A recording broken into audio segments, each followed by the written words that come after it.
Welcome to Red River Presents. This is going to be like the first in the series where we're just going to talk about, specific things. To be honest with you, I didn't really come up with this idea.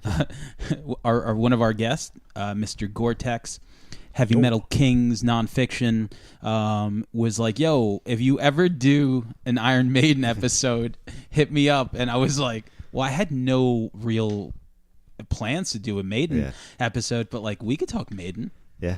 So today we have Ron Grimaldi from Deathcycle and everything else from holding Beth Page down. Death Page. Death Page. We have our buddy Mitch, aka Gore-Tex, aka Gore Elohim. Aloha. And then Langan. Yes. Red River partner over here. So we're going to talk Maiden. We're going to go through some of the records that we love. We're going to take it up to like when Bruce leaves. Mm-hmm. And I figured I wanted to get it out of the way now because Legacy of the Beast tour was just announced. Yes. I got my tickets. It was a lot of money, but Barclays, right? Yeah. I missed it last time. I know you went, Ron. Yeah, I did. How was it? They were really good. I mean, I've never seen Maiden be bad. I've seen them in some weird points. I saw early 90s right before Bruce left. They did one show in the U.S. and he was wasted and he was like kicking cymbals. And yeah, it was weird. It was real weird. Where was that? I think it was the Ritz. It was 93, 92. So Fear of the Dark. It was a Fear of the Dark. They only did one U.S. show on that tour because that's how dead metal was getting. And he was on his way out. It was obvious. It was a weird vibe. They were good, but... Wow. Yeah, you don't hear about those kind of shows with Maiden much. No, because then Blaze joined, and then they went even deeper down because metal died, and Maiden didn't have their key singer, and things just went kind of south for them for a while. A weird parallel too, because like Priest is like their counterpart, going through the same thing. Yeah. So Halford leaves, and then they get someone random as well. It was definitely a bad time for horror and a bad time for metal. In the States, though. Yeah. It did in the States. Definitely. Overseas, it wasn't nearly as bad. They still had their legacies over there, but everything was intact. But here, I mean, Nirvana killed it overnight. Yeah, it was ugly in the States for I mean, they metal killed a lot horror. of shit that needed to die, but some of the good metal went with it. I mean, True. Went with it, yeah. Everyone was listening to Pearl Jam 10 like myself, so. But so just for shits and giggles, let's talk about like the first time that you actually heard Maiden. So we'll start with Langan. The first time I heard them? Yeah. My brother had a friend that worked for a radio station and would give away promos to him all the time. And I remember looking through my brother's records because I was only listening to Van Halen at the time, and I saw Number of the Beast and Peace of Mind, and I was like, I need to hear what's on here. The covers sold me, So those were the first Maiden things that I heard, That set me off in that getting every single record that they ever made. Yeah. Those covers are obviously amazing. So as a kid, man, I mean, those covers grabbed you. It's like you're 10, 12, 13. Even if you're flipping through metal records at the time, the covers of Maiden were next level. You were like, what the fuck is this? Maiden was on some next level marketing, merchandise kind of shit. They still are. Yeah, no, the marketing game was... Well, it got even bigger later. Oh, yeah. But then they just had, like, every album has iconic artwork, Yeah. The red logo. Yeah. Absolutely. It just grabs you. All right, so Gore, when was the first time you heard Maiden? First time, I think I was on a school bus in like a summer camp. I used to go to summer camp in Huntington. There's like I forgot, it was Beach Y or something. Some names like 81, and a friend of mine had a boombox, and he just had he had Killers on, which was like fairly new, and we're just blasting it. I'm like, yo, what the fuck is that? I mean, I didn't know what that was. I mean, I knew about like AC/DC and stuff, but that was just like savage, and it was like Killers, and after that it was just like ridiculous. And Yeah. every consecutive album that came out, it was like, how are they going to top that? And they did, but for 81, Killers was the most savage thing you could hear. It was complete brutality. It was absolutely Completely. And that was devastating. I'll save mine. Actually, I'll do mine, then we'll do Ron. Because the first thing I heard was Killers. I was like, so we're from Queens, and I remember going to the Wiz out in on Main Street. So I went up there, and I must have been like, maybe it was like 88, 89, and the first cassette that I ever bought was of theirs is Seventh Son and Killers. So I bought 2 of them, and they just happened to be like my 2 favorite covers that they have. One is just like straight up savage. Like you see Killers, and you just the Eddie looks like he's in the movie Night of the Creeps. That's what the killer looked like. Good call. And then there was something awesome about Seventh Son. Like the cover was just blue. It was bright. And it's funny now looking back at the contrast of those 2 records completely, because I had no idea there was 2 different singers. I was like, I didn't know. I'm like, I want these fucking records. So that's what I got. That was the first time, and I'll get into how I feel about those 2 records. So, but Ron. My friend brought Number the Beast over when it came out. My friend Billy. And first we were in school, and he showed it to me in school. He if I remember right, he handed it to me. So I was like walking around with this fucking record, and I'm staring at that cover, trying to imagine what this thing fucking sounds like, And you need context. It's like thrash didn't exist yet. Like, there's no Kill 'Em All, there's no Show No Mercy, there's no nothing. Like the heaviest thing. There's no references. Nothing Yeah, to there's reference at that nothing. time. There's no reference. The only bands that were Maybe out just that were that Motorhead. extreme was Venom too. Motorhead and Venom. Yep. And I had just gotten into Motorhead, but I knew like 3 songs. Right. And so I'd never seen artwork that extreme, and music wasn't that aggressive yet. I didn't know punk or hardcore yet. It was it was fucking like late 82, early 83. So it's like the context, like you're talking about Seventh Son. It's like by then Napalm Death's on their second record, so it's like it's a different planet by then. When it was one of the most extreme things in the world at this time. Like he's hearing Killers like months before I heard Number of the Beast. It's like there's nothing really at that level, and it destroyed me. I was blown away by how aggressive it was, yet how melodic it was, how the songwriting was so just really complex, but like I could still decipher it. Right. Absolutely. Yeah. It was, like I already liked, like he said, AC/DC and Priest. I worshipped Sabbath and Rush, and I was just getting into like, I had heard some Motorhead songs and stuff like that. And then in the next 6 months or a year, all this stuff started coming out. Like, then you discover like Exciter and Merciful Fate, and this is like this whole wave that came. Yeah, Accept were very aggressive for their time, and that was the wave. But Maiden was the first band in that doorway, and at that point, Maiden didn't have that proggy, semi-nerdy crowd they have now of Guitar Center guys. It was like a more aggressive feel. It was like Maiden was a huge influence on Slayer and Merciful Fate and the bands that were coming right behind them, and very aggressive, because they were one of the more aggressive bands, but they maintained the melody of 70s hard rock, and they blended it really naturally. Definitely. It was extreme and yet still like Dangerous. Yeah, it had all that. It pushed all that to the brink, but at the same time kept the professionalism of like 70s hard rock. Absolutely. Yeah. Which is like most bands couldn't do that. No. It was so unique, Yeah. It blew my mind. Completely. That's how I feel. Not knowing anything, listening to those or looking at the album covers, you didn't know what to expect. Like, could have been something that sounded like Napalm Death back then. That's what the covers look like. But when you listen to it, you're like, oh, okay, this is heavy. But it reminded me of a horror movie. Yeah. Like, that's what it kind of like. Definitely. Because there was no reference. There's no death metal. There was even thrash metal. It spoke to you. It wasn't just like noise that you would hear. It wasn't like, you'd watch TV at like 1 a.m. You'd see like the Plasmatics exactly on Fridays or something like that. This was like specifically geared for you. It was like, this is my shit. There's nothing else that speaks to me that's anything like that. Even Sabbath, which was satanic and stuff, that was cool back then. but that was, to me, that was more occultic, more old school at that time. This was so fresh. Yeah. It blew your top. It was like, I want to just kill myself or something. It was like, It was the speed, because Maiden brought speed into it. Sabbath brought was never speed into it. fast. But you know what's interesting is, as soon as Killers got popular, you would go to the mall or flea markets and you would see merch flooded already. They got popular so quick after Killers that you would go to the mall and you'd see Killers posters. Yeah, I saw So that Maiden was- merch before I heard them. I saw Yeah. and then when What I does got that tell Number of you? the That's Beast, crazy. Yeah. and you know, like the thing then, like I'm like 13, maybe 14. I'm worshiping Number of the Beast, and I meet a kid like 2 years older, which might as well have been 30 years older back then. And he's like, Number of the Beast is cool. You got to hear the old shit. Different singer. Absolutely. And I'm like, what? Like, you know, Everybody meets I've been somebody into like Maiden that. for like 6 weeks. I don't know. And then they tell me, and then I bought Killers, and I was like, holy fuck.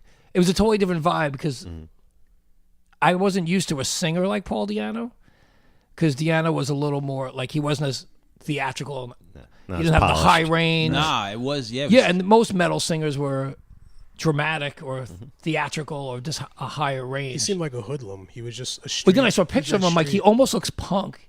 Yeah. You know, he wears a leather jacket and his short vibe hair. is Yeah, short almost hair. his short hair, I which think he was almost a unheard of. skinhead That was as a big kid deal. or something. Yeah, he was. Well, he was into punk and Yeah. stuff. Yeah, he was. I met him years later and talked to him about it. I kind of dogged him a little. He played. Didn't he play like Revolution or some shit? Probably, but I met him in '85 at a signing. When he left Maiden, he put out an album just called Di'Anno, and it sounds like Journey. Was that Warzone? Yeah, I that remember that. Paul Di'Anno? It's just called Warzone? Di'Anno. It's before Okay. that. All It's right. before that. Pre-Battle Zone, right? Yeah, yeah. And so I go to the metal record store where he's doing a signing, and I was wearing an SOD shirt and a Slayer button. And you know, I'm like 16, and that's my world. That's where I'm at. And he's like, "Oh, two of my favorite bands, mate." And I was like, "So why does your record sound like fucking Journey?" You said that to him? Yeah, because I mean, like, you know, I at this point I loved Maiden for like 3 years, and I felt like he was clowned me with this Journey shit. Absolutely. And he looks at me and goes, "Well, you know, you do certain things," and I was just like, "No, you don't." Like, I'm make good 16. shit. Yeah, I'm Make listening good to shit. Slayer and You SOD. trolled them before that was a thing. Yeah. Yeah, Yeah, but I had didn't your want time. to. I worshipped No, the dude, but I was yeah. just like, You crapped on he him. got psyched on what I was wearing, and his shit sounded like, you know, Separate Ways by Journey. I'm like, what are you doing, dude? You know? Trying to pay the bills. You basically started a Twitter beef with him in person Yeah. 30 Yeah, years before. That's how we used to do it, But it boys was and just girls. pure disappointment. Right. I mean, I was glad he liked cool music, but I was also like, the record had just come out. They were playing it. And we were all looking at each other like we're about to meet him, and we're like, God, this shit, you know, it's the 80s, so spare me the sucks. PC crap. We're all just like, yo, this shit's gay. Yeah. Like, you know, straight talk. Like, this is gay. You know, in today's world, it's like, this is too soft. But then it was like metal culture. We're like, yo, this is gay. Right. And we're macho, and this isn't us. And that's what I love, and that's why I wanted to do like this episode, was because I feel like only real fucking fans that give a shit can really feel this hurt. You know, like only like someone who's really into a fucking band that gets a record like that. That's just like, fuck. How'd you guys fucking do this to me? And to their credit, Maiden never really did that as a band. When Di'Anno went on his own, went south, he did that. And then he like redeemed himself. He did Battlezone and stuff. And he Right. went, it wasn't that great, but it was just, it was A back little to being better, metal. but- Yeah. But it was metal. It was, like, Yeah. you know. They did. You tried. It was called Hooks and You on No Prayer for the Dying, but we'll get to that. So let's talk about the first record. So 1980. Like, I had no idea they even started in 75. I texted you that. So I guess they were kicking around for a minute now. Well, they had an EP way before they Did put they? out the Soundhouse tapes. They put out a 4-song single that they sold only at gigs and through the mail. That Okay. came out a full like year and a half before that album. What was on that? Do you know? You remember? It's 4 songs. It's Running Prowler. Free, Prowler, Drifter, maybe, Sanctuary. and Yeah, I'm not it's positive. 4-song EP. okay. So that's great. And that was like, and they, you know, that's how they got their start. They were like playing small clubs, and the one club where everyone hung out, they gave the DJ one, and it was a very word of mouth single. And even by the time I got into Maiden on Number of the Beast, that record was already impossible to get. Like, I didn't even know anyone with it. Like, it was just impossible. what, the first one? The first single, Oh, the the first one. Soundhouse tapes. Okay. They made like 5,000. Yeah, which you couldn't even get it. I had a chance to get it in '85 in the record store. was only like $100. It was $60 in '85. Yeah. They've since re-released it though. I Oh, think, Yeah, right? but the Yeah, original's worth like $1,000. Wow. Over $1,000. Yeah. A It's- mint copy is like $2,500. I have the It's like- first press of the bootleg, and that actually goes for $100. Absolutely. Motherfucker. Yeah. Well, for me, like I heard Killers, and it wasn't for like years later that I went back to the first record. I never listened to the first record. I don't know why. Maybe just because like I heard Deano and I liked it, but I was so like on board with Bruce by that time. But then I went back and I got the first record, and it was awesome. Banger after like Prowler. It's more raw, for one thing. Super raw. absolutely. The writing's a little more straightforward. It's more raw, and they can say they hated punk as much as they want, because Maiden always said especially Steve Harris. Absolutely. But his rebellion, I think, was more that labels were pressuring them to go punk, and they obviously weren't a punk band. But the whole new wave of British heavy metal had a punk spirit and energy that was rubbing off on metal. The bands were getting faster. They were getting DIY, putting out their own singles. So there was on a subtle way, I think punk kickstarted even the metal of that time. Because I think it showed metalheads they're like, yeah, we can do this. We got to do it the way I the think it punk gave them a kids did. benchmark for like maybe to go a little faster than the standard metal of that time, like the punk and stuff. Well, as no far metal as an was influence, going but- that Discharge. fast, No. except Discharge. Motorhead. except Motorhead. Yeah, Yeah. and Discharge was huge. I That's mean, it. bands like that they had to hear that stuff. I mean, you know? that's where I see the punk influence, because musically they had better chops than a lot of the punk bands. But the You know what I first mean? album with Deano's voice and the rawness has elements in a punk feel. And that's Definitely. pre Adrian Smith, right? Dennis Stratton played Yeah, on that record, yeah. right?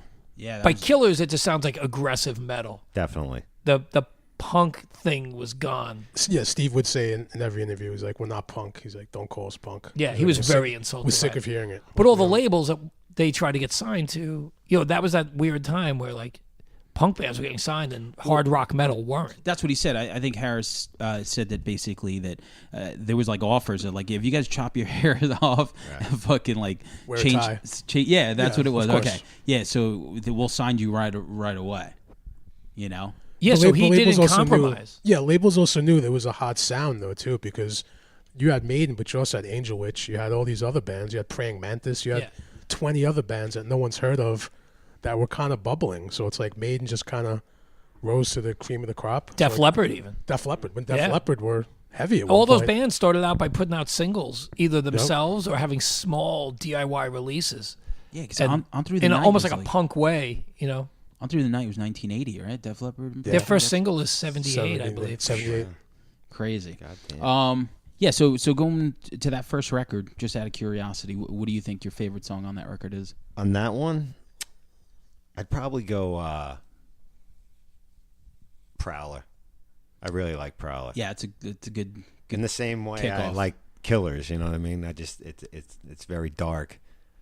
I love the title track and the song Iron Maiden too. 'Cause Yeah, I the think speed of it I think and the the gallop. speed of it and just like the riff of it. I think It really introduces that Steve Harris gallop kind of. always. You know what I mean when they're kicking in the gear. Yeah. But I'd say Prowler's my favorite. Yeah. Okay. Yep. Gore. It's tough because I kind of love all of them equally, None of them get on my nerves. Or, I mean, you could say Sanctuary or Prowler. It's a perfect record. It's It all is. the same to me. I can't really say there's a moment that's even lackluster. Okay. I don't really have a favorite song either. I would say I agree with Gore. But I will say that to hint at what they became in their writing, Phantom of the Opera was probably the song that hinted at him thinking more notey and more dramatic. It's like the other songs are a little more straight. It's probably the most thought out song on the Yeah, record. it's got that off. But it's not my time favorite signature at all. Intro. No, but it is like a good glimpse of what's to come. It's Definitely. epic. It's certainly epic. It's Setting the definitely table. the song I think. I'd assume he wrote that toward the tail end of the last song. With songs like "Running Free," you can hear were written when they were a simpler, Sure. more Oh, straight simpler, up yeah. band. Yeah, Running Free bangs hard. It's so simple, but it's just that simple riff and then the chorus and. That's But why it's they- no to this frills. day, It's they almost still like play. it's almost like 70s AC/DC. It's just like No frills. straight. Yeah, straightforward. Yeah, And that's which why- is rare for Maiden. Even then, to be that straightforward. Definitely. It was actually it might be their most straightforward song then, completely. What's It cool? What's cool about probably- Maiden is none of their songs, if you really listen to them, none of them sound alike from any of the records. Like you can't really say Running Free sounds like, Flash of the Blade, or Oh, Not even at all. Old I Sanctuary agree. sounds like Strange World. Every one is its own particular journey. You know what I true. mean? It's like really fucking weird, kind of. Like I love Motorhead, but there's 30 Motorhead songs that sound like they fucked other Motorhead songs. Oh, absolutely. It's like, and Lemmy But always that's the said, gimmick, though. They don't care. I well, think Lemmy always said, he yeah, goes, at Lemmy- least I don't rip off other people, I rip off myself. He used to say that, which is cool. yeah. But It is something. He but would say. Maiden, it's like every song is coming from a different place. Transylvania. Almost like in a band like Voivod, like Yeah. nothing overlaps, and that's cool. But so yeah, I don't really have a favorite song at all off the first record. I don't nerd out like that with Maiden. Maiden, I just kind of like just enjoy the whole thing on the perfect records. Later in the game, I might be like, half this record's then- a little weak. But for the first like 5 records, I don't really nitpick like that at all. It's hard to pick favorite songs. Even the 10 songs I picked, Yeah. it's really hard because it's like saying, Yeah, this was rough. Yeah, know what up I to mean? Power Slave, I spent I more don't have a time top on this 10. than and important things in my life. Oh, It was all day. It was if like we weren't recording, then maybe I wouldn't ask for 10. But since we are, just for the people that might listen to it, Sure. we got to talk about something. What's your favorite? For me, it's always going to be the self-titled Iron Maiden. The song is just like I love the riff, but yeah, it's going back. I thought Killers was better. As I get older, I think the self-titled is Yeah. better. But when I fucking first got it to move on to Killers, aside from just that cover, like Wrathchild hit me hard. Oh fuck yeah. Like when I heard Wrathchild, that's I'm a like, banger. That riff is a banger. fucking Yeah. that was my shit right there. And Made in Japan, it was just in between those. yeah. Made in Japan came out after Killers. That's it's a the great live EP. EP. Yeah. That's got a mix of songs from both albums. Great Every version of version. That's a Remember killer. Tomorrow on Yeah, there. the version of Remember Tomorrow is incredible. Definitely. And Dude, what everything. about the artwork, dude? I mean, just the artwork. Yeah. The Samurai artwork- Sword. Yeah. When that came out in the middle, again, they had merch kind of wrapped up. So the first time I saw Made in Japan is because some fucking record store had a huge poster of it. So my heart stopped. I'm like, what? yeah, what is that? How am I getting that? My mom's not going to buy it for me. It's like $9.99. Yeah, so it's I an was like, import. I can't steal it. I mean, I would steal other places, but I couldn't steal it at that age. I mean, Yeah. So I mean, just to I mean, the music was cool, but the cover is it's not right. The man. cover on the back of Made in Japan, they're playing like It's not right. It's like it looks like 2,000 people. It's like a small theater, and I'm Yeah. like, the crowd looks so amped, and I just look at them I'm like, Decrepit. fuck, You man, I feel want so to be there decrepit. so bad. You really felt like these guys are really trying to fucking kill you or something. It was like such overload. It's like, come on, when does it end? It was the first really. Paint the caps. People like, don't look at Maiden like that, but if you went to them really early in the context of like 81 to 83, it's like an aggression that people later equated to like Kill 'Em All or First Slayer. Maiden was the band right Absolutely. before Absolutely. that Oh, that yeah. had that aggro like. Killers was You the know. precursor to thrash in my book. Yeah. You know what I mean? Especially Killers- the title track, especially Killers, aesthetically. You know? which is Yeah. one of my favorite Maiden songs ever. Excellent. If you're title going to track, Killers, like that's like definitely Killers was harder and faster and more produced, and the punk was gone, but the metal was aggressive. It wasn't like Chops, the guitar work. Is I remember the first time I heard Murders in the Yeah. Rue Morgue with that drum Yeah, Murder, intro, yeah. and I was like, holy Yeah. fuck. You know, with the exception of maybe a few Motorhead songs and like maybe Fast as a Shark by Accept, I had never heard anything that fast. You know, The production was a lot better. I mean, Definitely. yeah, it's really full and heavy. Yeah, like Steve Harris, you could actually really hear like what he's doing on those songs. It just really just kind of jumps out at you more. You know, Yeah. it's more mysterious. So Kinda. it's crazy that like I guess what Paul what the story was that he just didn't want to play anymore. He wasn't into like the gigs. Or I heard he was getting. Well, I mean, you hear a million things. I heard that. I heard he didn't want to tour a lot. I heard he got fucked up a lot. That's Well, what they I had A lot of beef with him blow, a lot of- partying. Yeah. And he just seemed like the touring type thing was grinding him. Right. And I don't know. I mean, I read books that had their side. His side, I mean, I read part of his book. I mean, Yeah. he's pretty shot, so I don't know what he remembers or what his. Definitely. He kind of like he felt like there was so many pressures on him that when he first joined the band, he was just doing it for fun and the love, and he didn't know it was gonna be 60 days on a plane. He didn't want to do that. Yeah, because Yeah, because He it's wanted snowballed. to stay and get you know, they were fucked getting up. big, and they weren't on a mission. Steve Harris from what we That's all gotta read. suck living with that. That you were I don't know. Does almost He the doesn't guy. care. He doesn't have care, any right? regrets. He doesn't No? care because the royalties he made from those records alone, Okay. he could still have like a normal life. He's not like the bass player from Winger or even though that guy probably Shout whatever. out to that guy. I was gonna say Kip Winger. Who's Kip Winger? Shout out to heard of Red that Beach. Yeah, Episode 2 of this series. Yeah. We're doing Winger. Winger's catalog. I won't be here that day. No, Ron will definitely not be here. I'll listen, but Shout out to Red Beach. I didn't think Rest- Red rest- Beach was gonna rest get in a peace. fucking shout out on the Maiden episode, but here we are. Yes. He always makes an appearance. But yeah, it's always fascinating when someone like leaves. But I mean, touring isn't for everyone. We're all old enough that we know people that have succeeded touring, and some who just like that's what breaks up a band sometimes. So, what was the longest tour that you went on, Gore? Probably the Warped Tour in I think 2004 or something. I think we did like Nonfiction did that? yeah we did Really? that. Yeah. God damn! It was weird, dude. I think we did like 70 dates Holy and shit! like maybe like 5 days off, if that. I mean, it was absolutely ridiculous in a van. Yeah. 130 degrees driving around fucking Arizona. I mean, it was gruesome. yeah, it's rough. If you're traveling with people who have a propensity for depression, then touring is not gonna fucking work. That's what I'm saying, right? Yeah. It's not, and people think like, oh yeah, I can't wait to do that. It's cool. Wait till you're 2 weeks in, and like weird shit's happening, and then somebody might have this, or somebody has a problem, or somebody has a problem you don't know about, or weird things just pop up. So you can see how like Paul, going back to Paul would rather do coke. He didn't want Steve on his back to be more professional. He's like, I don't give a fuck. Yeah. He was arrested at some point in like 81 with knives. That was in the paper. Paul Diano from Maiden got arrested for carrying knives. And Ninja culture was big back then. absolutely.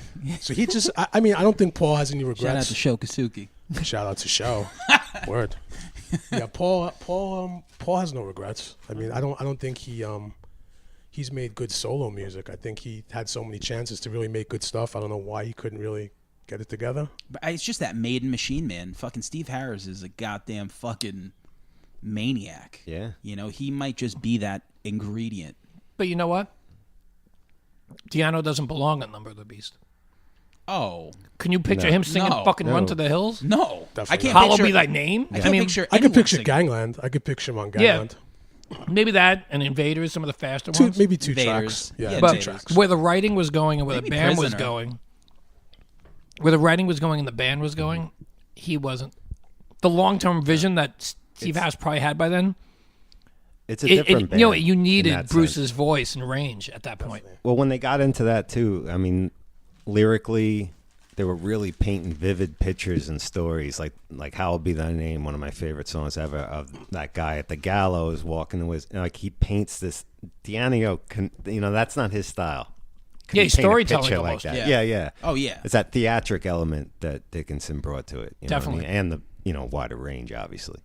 And then 82 comes in, right? And that's like probably one of the most famous album covers ever. Oh yeah. The most iconic of any. I spent a lot of rock. time staring Right? at that Oh, fucking. God. I every spent a lot little of detail. money buying posters of Yeah. All the Yeah. little men stick figures were doing on the mountains behind the demons guys. of the fire and shit. It's And all the 12 inches, like because "Run to the Hills" Sure. is on that record. The 12-inch for that, all those things, every piece all of of the artwork, alternative artwork was brutal. incredible. Yeah, absolutely. Also, Did Derek do all those? keep in mind though, that's Yeah. the real beginning of Satanic Panic, of that whole Oh, thing. fuck So you yeah. got to remember, like when Maiden was into that, you would just see instantly people with leather jackets with "Killers in Purgatory" painted on the back. There was a whole new crusade of people project. There's new destroying products. their records. That whole shit going Before on. Merciful Fate and Slayer type dark imagery, and Venom was the only other one. Right.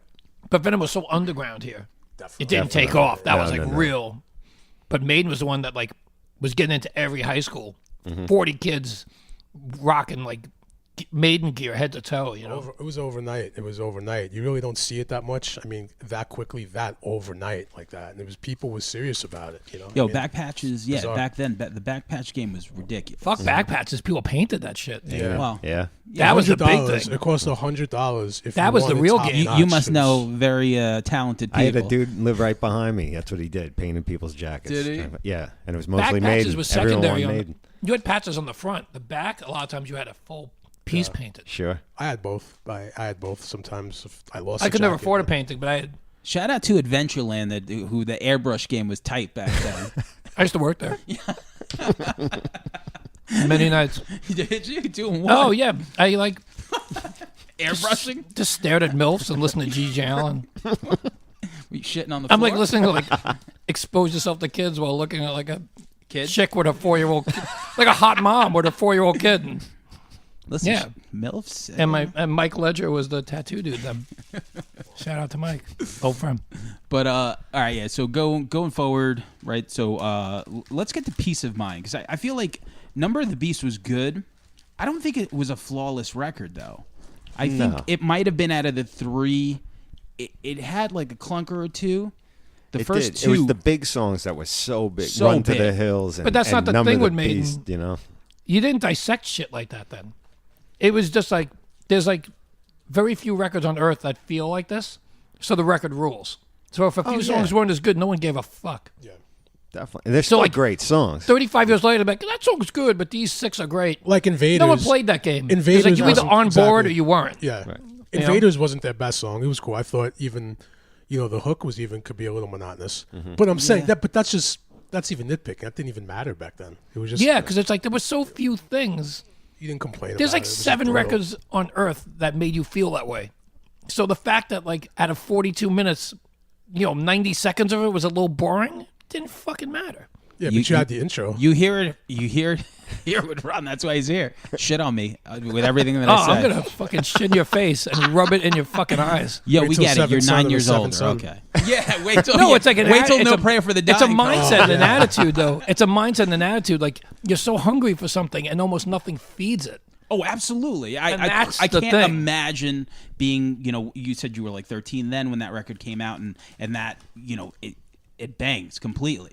I'm saying like now at 40 years old, me looking back at those 3 records, Really I think the dissecting, first yeah. 2 are definitely better than, but like you said, as far as Number of the Beast, but man, those singles really hit hard. But Number of the Beast, before we go on to Peace of Mind, I really just want to say, like, if people aren't listening or if they're listening, Number of the Beast was such a satanic record. Oh, absolutely. That, we touched on it before, Yeah, but yeah. it became a problem. Like, if you wore shirts to school, like, teachers knew about it. It was just, it got weird. I remember Yeah, those days. you know I how got many thrown people- out of a couple of classes. You know how many people got stabbed to that record? Yo, It's an this is evil great. record, dude. I talked to my friend. He said he didn't remember it, but the dude who turned me on the Maiden. Do you ever see the Number of the Beast 12-inch where he's holding Yes. the devil's head? Yeah. Yes. It's like he cut it off and he's holding it. He fucking painted that shit 5 feet big in the bathroom of the high school with the principal's head. It's Eddie That's holding genius. the principal's head. Wow. That's saying something right there. It's like A picture of that would be amazing. it's like it was kind of somewhere between mindless rebellion and anger, but it was like Maiden as people didn't seem extreme, Yeah. but their art and their music and their aggressiveness was extreme. Absolutely. Yeah. We have I didn't think Derek Steve Riggs. Harris was out like starting fights and worshiping Satan, but his band was hard as fucking nails. But they claimed that they weren't, being satanic but they knew what it entailed and they knew the gimmick was going to work because you had like Rod Smallwood. He's like, listen, it's 82. These kids are going to go fucking kill people. This is great. Let's put this out, milk it for all it's worth. And The more people protest against that shit, but here's the more gimmick they kids did. want to fucking love Absolutely. Yeah, When they were recording Number of the Beast, somebody went in to talk to them from like Circus Magazine or somewhere. And Steve was like, well, he's like, some of the tape machines have been acting kind of weird since we've been recording the album. And, our manager, he crashed his car and his bill was $666. Yeah. So I'm believing this shit. Yeah. I'm like, yo, there's mystical things going on in the record and I hear it.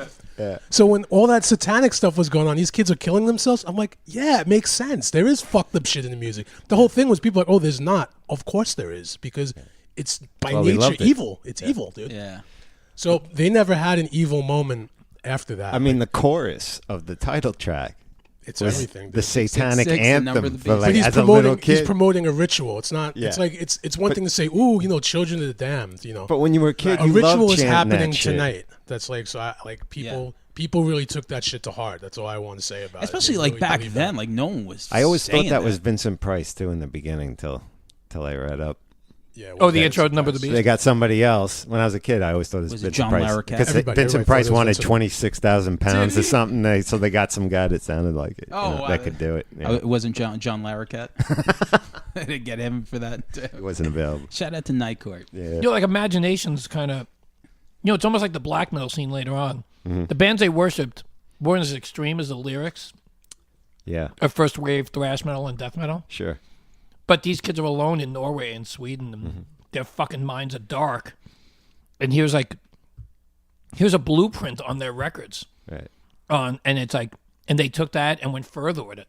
And that's what every generation did with metal. Because Venom was goofy as hell as you got older. I Venom love was never- Venom, but like it was silly a little bit. It was never you know what I goofy. mean? It just it wasn't goofy to me because it sounds like violent music and it's nonconformist, but it wasn't steeped in a cult. Kronos did some goofy shit though.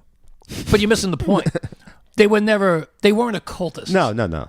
They were like rebellious metal dudes singing Yes. about what they sang about. I didn't think Venom were deep like occultists or anything. I didn't either. No, I didn't. I thought loved they it were because it like was rebellious and alcoholics and, satanic and it like, was pussy. metal. Right. But it was like, other bands, you could be like, yo, they're living this as a lifestyle. They're not just wearing it Sure. as a trendy thing to brand or just to be rebellious. Venom came off as like just kind of like pushing boundaries and but not like just a few years later people were real and it was like they were reading books and worshiping stuff. And Venom burning was things. Burning Yeah, churches. and then All it got sorts of stuff. Yeah. but Shout out to Varg. so like he didn't seem goofy in 1984. No. He looked goofy. I was just talking about In as years hindsight, went he was- on, as you got older, you were like, oh, Yeah, but he never proclaimed to be it. He looked like a guy just like, just a metal dude Yeah, pushing boundaries. he always seemed to me like he didn't care. Like he was just having fun. Right. Kind of like, let's get pussy and let's just drink alcohol. Yeah, it was like a whatever metalhead happens, partying and being extreme, but not being like other bands had like agendas, oh yeah.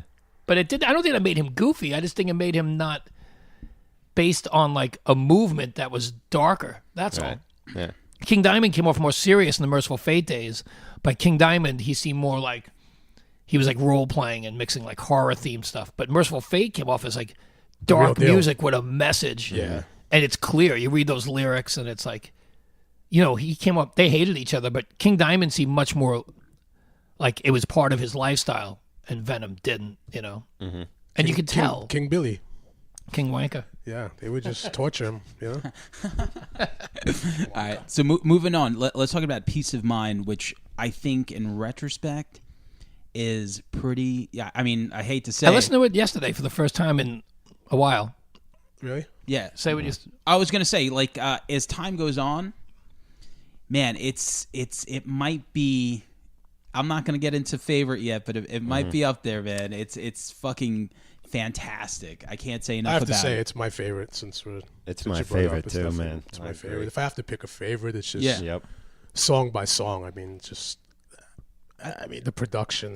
Production, Even the songs no one talks choruses. about, like "To Tame a Land" and "Still Those Life." are my favorite. Still Those Life. are my Life favorites. is one of my Those are favorite songs. Still Life. Yeah. Sun and Steel. I Yeah. mean, Yes, that's great. Those are horrific. I love that record. It's not my favorite, but I absolutely love it, and it was huge for me. Like, I mean, Where Eagles Dare, the lead off of that. Oh, so great. There's nothing Nico that's- kills it Flight on of that Vigor. shit There's too, nothing that because sounds that's like- Well, Nico that's the joining thing. the Absolutely. band. You know? I'm a Clive guy. I was going all to the ask way. where you guys So stand Clive- on Clive- Clive, of course. Clive left after Number of Yeah. the Beast. He was Right. gone, and then Nico came in on Peace of Mind, and I don't like him nearly as much. I think he kills on Peace of Mind, but Yes.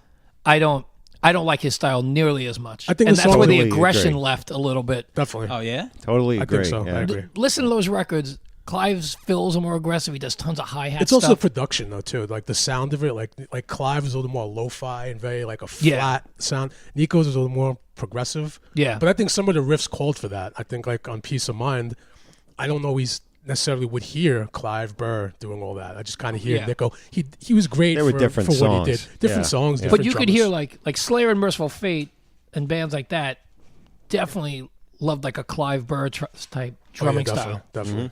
And like I don't think Nico was like more laid back. He was aggressive, but like in a single bass kind of way. I agree. It's I like agree. and he rules, but it's like, it's not the same. It's a different The writing was changing. The Definitely. drumming is Big time. changing. The songs are becoming a little more, It's a little more another reason dramatic, a little more drawn yeah, they're out. more that dramatic, they yeah. were such an amazing band too, because album to album, you look at the growth and the change in songwriting. It's always pretty, you know. You can distinct tell. You can and hear one shit. song and tell it's not from another record. No, they weren't like From the reselling production the to same the playing. shit. Yeah, they were like pushing themselves for sure. And Mm-hmm. I love that record, but I would say it's my favorite, but I do love that record. And I like the songs even. Like everyone in the beginning, people didn't like "Die with Your Boots On," but I always thought that was I one of love my that favorites. great song, man. song. That's But that was banger. the song when it came out that people shit on. Really? They're like, but "Ah, that's insane. it wasn't the most people yeah, wanted to that hear was the Fly one the people were like, oh, that Icarus or- song's kind of whack. I'm like, nah, Crazy. Yeah, so you guys remember the vibe. So Totally. What was the vibe in '83 when that record came out, as opposed to everyone Remember I the knew Beast. loved it, and that's when it wasn't just underground people. Like by Peace of Mind, almost everyone who liked metal was starting to really like Maiden. which was cool, but a little annoying too. I It was a just little me weird. personally, I By didn't. Power Slave, it got really weird. Power 'cause it was Slave, like- it got bad. I mean, but, Like the hair metal girl all of a sudden worships Iron Maiden, and you're like, yeah, but Peace of Mind. Metalheads are Peace of we're Mind- always Alright. like that too with that band. We want to keep that band in our back pocket. Well, I'm a the little bit. biggest. Too many I'm people. the biggest are like, victim of that. I would go. I mean, I'm a walking victim of that because I would go to the mall, and again, now Peace of Mind is coming out, and it's more people that are getting into it, and it's like more merchandise, and I see more people, you know, random kids with like a poster, and I'm like, yo, what is like this? Isn't cool. Like you don't know anything about this. You might have heard Flight of Icarus because you have MTV, Yeah. which was a fucking luxury back then. Yeah. So Oh yeah, that was- he saw Flight of Icarus. Now he's buying everything. Like that offended me. You know, Yeah. I went into a store. I wanted to clean everything out. People, then I'm like, I don't want any of this here. I want to buy every single item. Here. yo, remember So Spencer's? nobody could. you fucking can't get have it. that Yo, shit. you remember that store, Spencer's? Spencer's? Yeah, yeah. Yo, Plumtree. all of a sudden, Spencer's, like by Peace of Mind, they had all Maiden shirts and buttons. Stickers, ashtrays. They had like ashtrays. the bumper stickers. And I'm like, I went with my friend Pete and a few other guys, and we're like,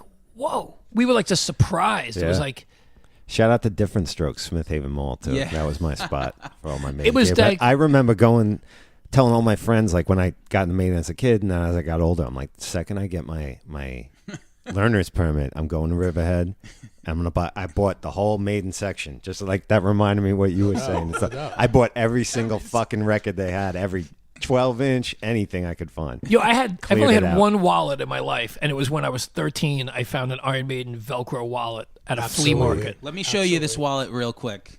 I've had this since I was 15, and it's finally fallen apart. You've had that since you were Costanza. 15? Yeah, Wow. 20 is that 25 years? Yeah, 25 Yeah. I got to do math. That's impressive. years. Right? Karen hates But it. it's not Maiden, but it's cool. No, it's But it's like, you know, that Maiden's like, at that point, Maiden was really reaching a next level. well, because like MTV was like a thing by then. But they right? weren't showing that video much at all. No, Maiden no, had no, no they radio, weren't. and that They video weren't. was barely ever on. It was a real blip on the radar. When they showed Maiden, you would like call your friend, like, "Holy fuck, Yeah. they're They- showing a Maiden video." They'd play Def Leppard. You know, they'd play even. yeah, it was, which they was were cool. showing Which was Pyromania cool too, shit, but you know. Quiet Riot was like the kickoff, and I think that was like '83, it right? was '83. Them and then Twisted Sister. Those are the two Oh, yeah. bands that really brought metal video into like the forefront. Definitely. You know, that was like, I mean, we grew up on that, so me and Gore know, but Maiden was like, you know, they'd show Maiden like once a week at like 2 a.m. and you'd be like, holy fuck. Like, I stay up late enough, Yeah. I catch a Maiden video, you know? Isn't it great that you could just pull anything up now? No, it sucks. You It's know good. why? It's good. Does It's it? bad. Yeah, it's great. That's all of the It's great and it's conversation. convenient, but it sucks because it's like, you know, you can spend, you know, there's a chronological order to life. You can't listen to Napalm Death Scum and then check out like Number of the Beast.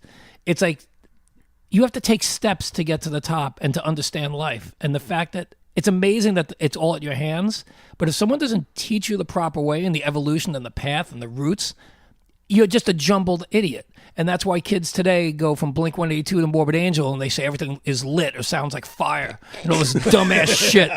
It's all That's dumb. real, dude. That's real. Because they're just, I think that was my status last night, to be honest with you. it probably was. Because these kids are just, Bit they're, fire like, as fuck. they're human iPod shuffles with ADD and Absolutely. no understanding They listen. of They anything. listen to hip hop and they listen to Autopsy, which Totally. in a way, it's cool. It's because- way cool in one way, but it's like they don't understand the difference The between building blocks. scenes. They don't understand the got to legwork. the next The step. legwork is really what he's talking about. Because Exactly. you could go on SoulSeek and download someone's whole catalog. You're not going to understand it chronologically. You're not, if you listen to, they're going to listen to No Prayer for the Dying, and then they go, oh, maybe I should listen to Killers. And you're going to compare the two records, and it's just... Yeah. You ever go on YouTube and you see like a video for like like the 8th obituary record, and some like 18-year-old kid will be like, this is cool, but Deformed Cunt crushes this. And it's like, yo, dude, whoever Deformed Cunt are, Prosthetic Cunt they were was just... 3 when Obituary formed, and they worship Obituary. And The new record Obituary is fire, though. made it. Yeah, exactly.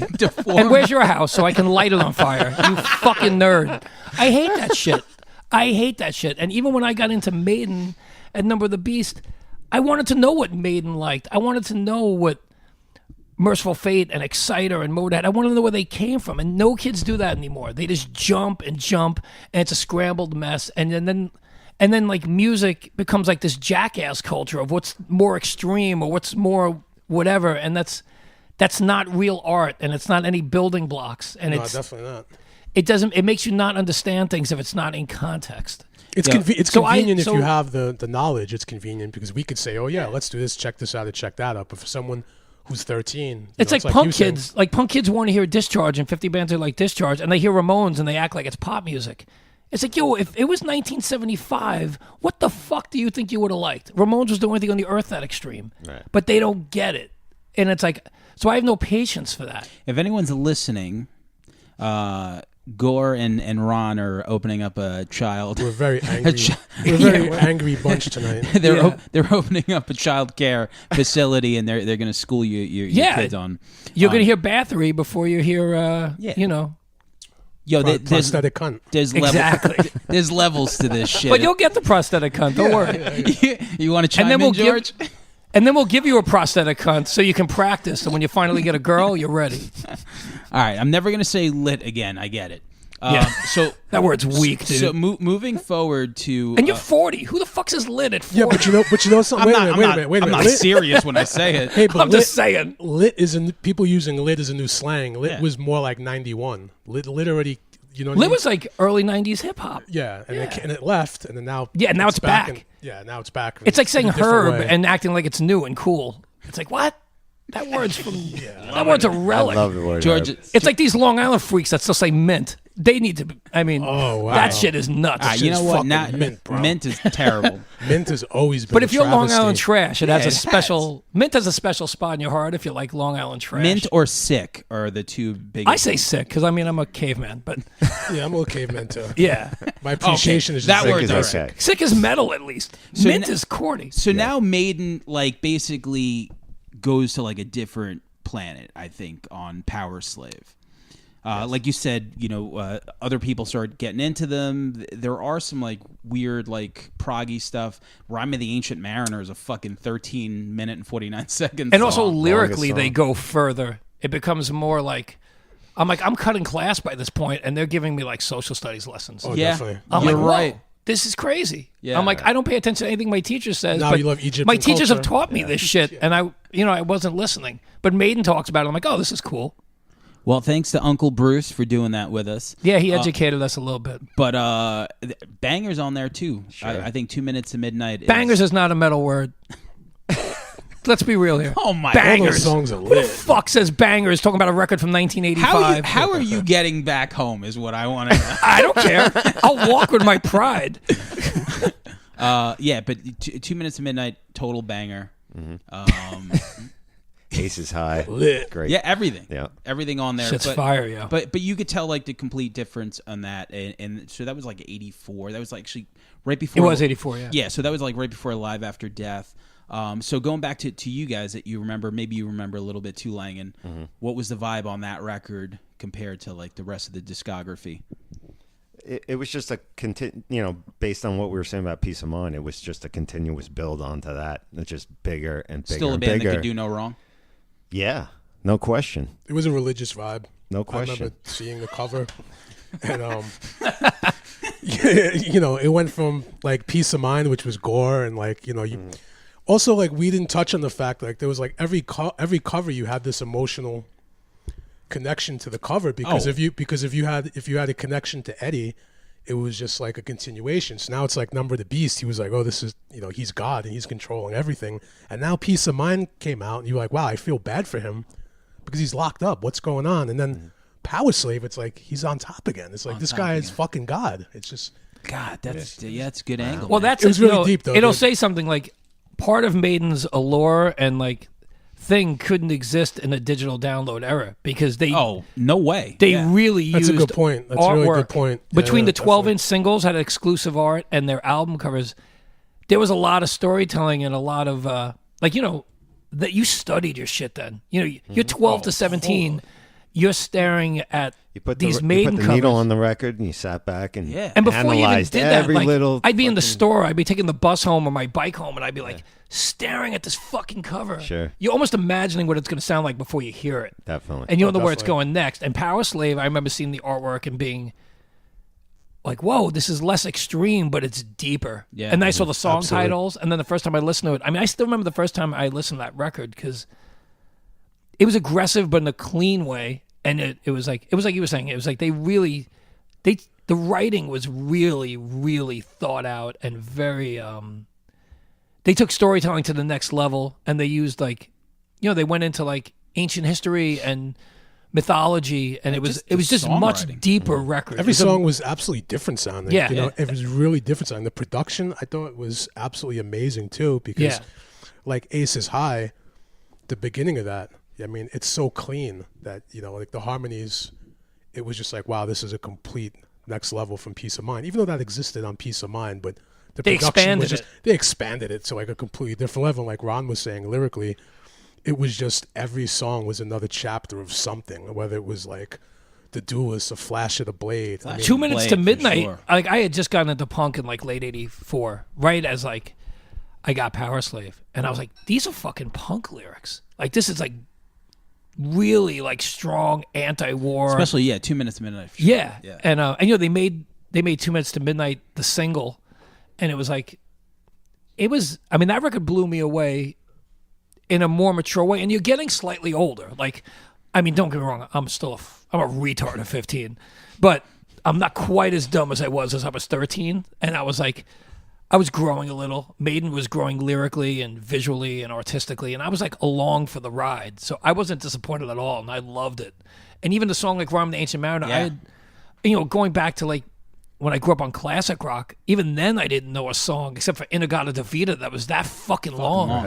And It was I a wasn't ride. bored. No. That like 2 or 3 because minute it was build like up. it was like 4 different songs. Well, there were pieces, and even the Yeah, 2 or of 3 course. minute slow build up. Sure. I didn't have that ADD back then. Like I was like hanging on every note. I was Absolutely. like, this The bass- is the bass awesome, solo. and I'm on the ride, and I loved every song. Oh, when it kicks back in after that Yeah. break too. It's Yeah, the fucking kick in is epic. so hard. Epic. Oh, So it's like really perfectly crafted like metal. It's a great record, and that's the first tour I saw, which was I was also gonna bring huge. I was going to bring that up because I know Ron specifically saw this tour at Radio City Musical. Yeah. I have a quick story to tell. Basically, like, Did you go to that? no, I didn't actually. I was probably like 10 or 11. I convinced my mom to buy me tickets because they actually had commercials on the radio for it. So now, imagine you're listening to the radio and 2 minutes to midnight comes on. And it's like, get your tickets now, blah, blah, blah. I asked my mom to get them. If I was able to behave and do my chores and not be a fucking asshole, she'll take me to the show. So I did everything I could. I cleaned my room. And something happened. And I seen the tickets. She showed me I said, "Can I see the tickets?" She's like, "No, they're in an envelope. You don't need to see them." I said, "I need to see them. Just let me know they're real, okay?" She shows me the tickets. I didn't go to the show, dude. I don't know exactly what happened. Dude, I did not go to the show. She didn't take me to the show. The show existed. I sat in my room, clinically suicidal, knowing the show was on. They played that 6. hurts. Dude, you went to the show. Yeah, I did. I have the ticket stubs. Unused ticket You stubs. still have those? I still have them. Oh, those haunt you, dude. I was going to bring them, actually. Yeah, you should have, man. You should have brought everything Radio out. City unused Gore brought ticket sick stubs. Maiden swag yeah, here. I'm We gonna got- take pictures and I'll use a post dumb word like swag, just to be hip. So like actually, you. so now Ron could explain the show at Radio City Music Hall in January of '85. Well, that was weird, because I man. wasn't there. So Because I had just started going to metal shows, and it was like, we were like 15. So I went with one of my 2 best friends at the time, and his stepdad drove us. And it's at Radio City, he was the furthest thing from a metal dude. He was a total nerd. But he heard it was at Radio City, and he was a little at ease. New York this is 84. New York's a grime town. Yeah. But he's like, oh, Radio City, classy. And Rockettes. But it was weird. Queensryche were opening, and Radio City was not, which was cool. It was the Warning tour. Yeah. The EP. Good record. Warning, yeah, I love that record. record. And the EP ruled before it. Yep. So we were psyched on both. And but we missed part of Queensryche because Radio City was not used to metal. And this was like when metal was really metal. Every dude had spikes up to his elbows. It was like youth culture. Yeah. Yeah, but it was also biker culture. Okay. It was like, Definitely. because like we showed up and we're 15 and we're with my friend's stepdad. He's 16. He's a year older than me. And the line's going crazy slow. Radio City has never had a metal show in their life. And at the time, Maiden's one of the more extreme bands. So every metalhead is there, and they're in full force. Except me. And they're acting metal, and they're looking metal, and they're sounding metal. Oh, man. And the Radio City was not comfortable with it. And they had like 6-foot tables. They were taking everybody's spikes. And they were putting names on them, like name tags, and saying, you have to pick these up after the show. And there's like straight up like Hell's Angel type dudes, and they're trying to take their spikes. It was really awkward as fuck. So we missed part of Queensryche. Queensryche was really good. Maiden was like, I mean, it was incredible. It's like, theatrically, it was awesome. They sounded phenomenal. They did like, Were they doing Deano songs too? they back did then? like they do on Live After Death. They Okay. do like maybe 3. Okay. They do the song Running Iron Maiden, Free. Running Free. Right. Maiden, the title track, Running Free. They And do Prowler, that show? they did one There's the more. one release of Live After Death, too, and then they re-released it with other songs, and I had it on a single, actually, too. I don't know if, which one is Murders in the Rue Morgue? Yeah. Did they play that one? I don't remember if they played it, but they Or might. They used Phantom to of do the that. Ox? with One of Bruce. those songs that weren't on the official cassette release of that thing. But they were. I mean, they were fucking incredible. Top of and the they were game supposed right to do, I think, 7 nights. They only ended up doing 5 because Bruce got sick. Yeah. I only went that one night. The guy who turned me on the Maiden went twice. Scumbag. And then like, I didn't go once. yeah, Anybody's gets I'm to go sorry, man. twice. Your story That is is- sad. That hurts. So what the hell happened? Honestly, I never found out why she didn't take me. It was really fucking bizarre. Did you? Not I mean, clean I'm your haunted room? by shows I missed, Yeah. but missing Maiden at that point in my life would have been crushed. No. That was unlike anything you could imagine. Yeah, that's like. I mean, my walls were just like, even then, it was just like wall-to-wall Maiden posters. Like flags. if you were an actor and you had to cry in a scene, they were like, think of something really sad from you. I you mean- would pull that shit I up. mean, honestly, it's not pulling anything. I mean, I was sad enough. I probably did cry. I don't I'm blame sure. you, man. I would. I would have punched the wall. I mean, I was doing already that. like. I was doing that. Yeah, It was- I mean that was. But then Wow. they came back on the second leg and they played Nassau Coliseum, and that was in May of '85. bastard. Still didn't see that one either. That was with Accept opening, and that was Did great. he say "Scream for Me, Long Island"? I don't had to. know. I think he that, had to. He Long had to, Beach, yeah. Long Island. Yeah. Come but on that now. thing, yeah, I'm sure he did. In hindsight, he probably did. But Sometimes that I became hear a thing that after that phrase in my record came head out. sometimes. You know, that became iconic. But yeah, that was. Both those shows were incredible. But then by '86, I started going to clubs. And, by the time Somewhere in Time and those other records came out, I mean, I was going to CB's every week, and I was going to Lemoore every week in the Ritz, and I was just seeing every underground hardcore and thrash metal. And so I actually didn't see Maiden again until that show I mentioned in 91. Okay. I didn't go to any of those. So that's my Maiden live stuff. I'd moved so far into the underground by then that I loved Maiden all the way, but I didn't go see them. I didn't have the money. I could see 5 punk shows for the price of that one Maiden show. Right. And money was a factor. I was a kid. So it's kind of like you changed more than they changed. You just They didn't really change at all. No. And I kept in well, touch. Somewhere in Time was. Well, that's But yeah, they I didn't think- change in a way that No, not like. I never they felt went to betrayed by radio them. and No, I yeah, never felt no, betrayed by them. I went deeper and deeper down. Right. I think it's an interesting topic to after Power Slave, we move on to Live After Death. Yeah, definitely. And it's kind of interesting because they obviously toured a lot for that album. They toured all over the world. It really burned them out. The booklet in there has the tour, and it's in It's outrageous. It's dude. insane. It's outrageous. Yeah. But Everywhere that had electricity. That they basically, fucking yeah, played. everywhere but third Yeah. world countries. For real. But I think ultimately that's kind of Scream for Me, Beirut. right. Scream for Me, Iran. I think that's the borderline between the change of the group. I think something really burned them out, and you can tell stylistically after that. I remember you mentioned this, so let's hear it. Yeah, I mean, I could go on for 3 hours about what Yeah. I think happened, but I think the songwriting changed. There was inner turmoil and just like issues between certain group members, between like Bruce and Steve. I know those guys had definitely some issues. Stuff like Bruce would be annoyed that Steve would have his monitors on in front of him. So Bruce wanted to be up front and Steve was like, well, I want to be up front. It was just, weird stuff like that became kind of like friction. And if you're touring with people for 2 years, you're going to get burned out. So I think, somewhere in time, there's a few good things on that, but I think it's a real dramatic change. They use guitar keyboards. I mean, we can get into that later. That synthy thing came in. Pre-Sid Turbo around that time. Yeah, I mean, Adrian Smith got like these like deals, like sponsorships. And at first, they didn't really want to use the guitar synthesizers, but they kind of caved in. So that's and why Rush and Priest and all those more iconic bands were starting to go that way with their Turbo. And was it Power Windows by Rush? And Adrian Smith wrote a lot. That was his biggest writing contribution. It was, which I true. think is the writing that he's talking about. He was wrote the Wasted Adrian Years vibe. and Wasted Years he wrote by himself, right? Yeah. So if which you is my listen to Wasted favorite Years, Adrian Smith solo too. I have his to guitar say, solo. my last really special moment with Maiden was they premiered the video for Wasted Years, and that dude Peter I went to the shows with. They premiered it on MTV, and we saw it together, and we loved that song, and the video was incredible. It was like, showing all the tour memories and stuff.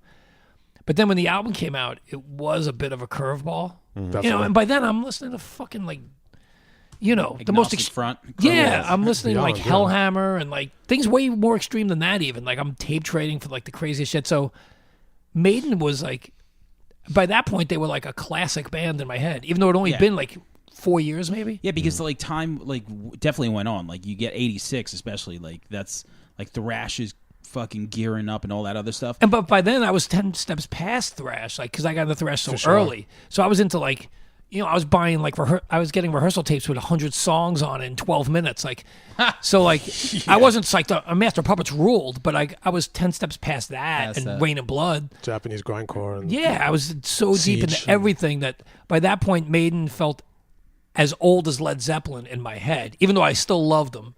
And I get there was it. sadness. There was sadness for me a little bit because the cover got me really excited. The artwork was great. Derek Riggs was amazing. That artwork's crazy. And the title the track most is going on. It really did. But the title track I think is amazing. Oh, the title track. Yeah. But that song. I think that's that and maybe another track. That's the only real dose of anything they give you for I feel for like long-term fans. I mean, they could have done stuff that would kind of cater to like the people that have been with them. So I mean, I think it's a songwriting kind of the change up. You know what I mean? I actually always liked the record, and I still really, really like it. Sea of Madness. Sea of Madness is the shit. I like But I Stranger just say I in a don't like Strange that. Land, I don't like Sea of Madness. Okay, I but like it, but yeah. no doubt. I mean, I think honestly the production is Too great. thin. It's okay, but Martin Birch, I think that's I think he was losing interest personally. So I mean, but again, listen, some people love that record. Some people love Seventh Son as production is the best. I mean, it made me sad a little bit. That's what I could say because I was like, okay, there's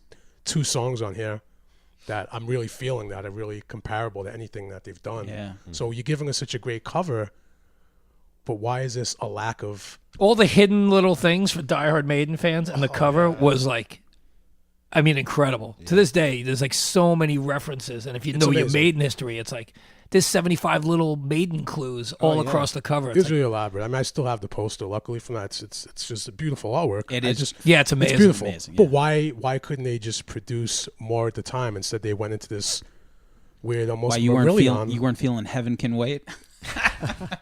Not for I mean, not for repeat. But for me, see, the whole thing is for that album. It's not good for me for repeated listenings. That's what made me annoyed about it. It wasn't. It's like their album I could listen to the least. It was like it just didn't pull me in and say, okay, it's not Die With Your Boots On, but give me something. Give me some mean potatoes. I mean, everything up to Alexander Power the Slave. Great. We're actually. I'm gonna chop it here. We're gonna take a quick break and then we'll finish it. Cool.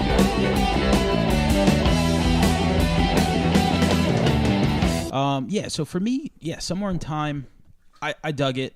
It was the second thing that I got. The first thing was, like I mentioned, Seventh Son and Killers. And, I'm 8 years old watching MTV, and I'm sure Wasted Years came on. And when I got the record, the one song that I really like, which is funny because Gore says you don't. I think Sea of Madness for some reason. Like I don't know, man. I thought that chorus was just really good. Yeah. I really enjoyed that chorus. But you could tell now, at this age, for me, looking back at those first 5 records and to what Somewhere in Time is, Right. it's fucking night and day. Yeah, it was the turning point. For Heaven sure. Can't Wait could never be on Peace of Mind. No. I mean, And it certainly wouldn't be on the first 3. certainly not. I mean, it would have. I don't. Alexander the Great might be one of my least favorite Maiden Definitely. songs.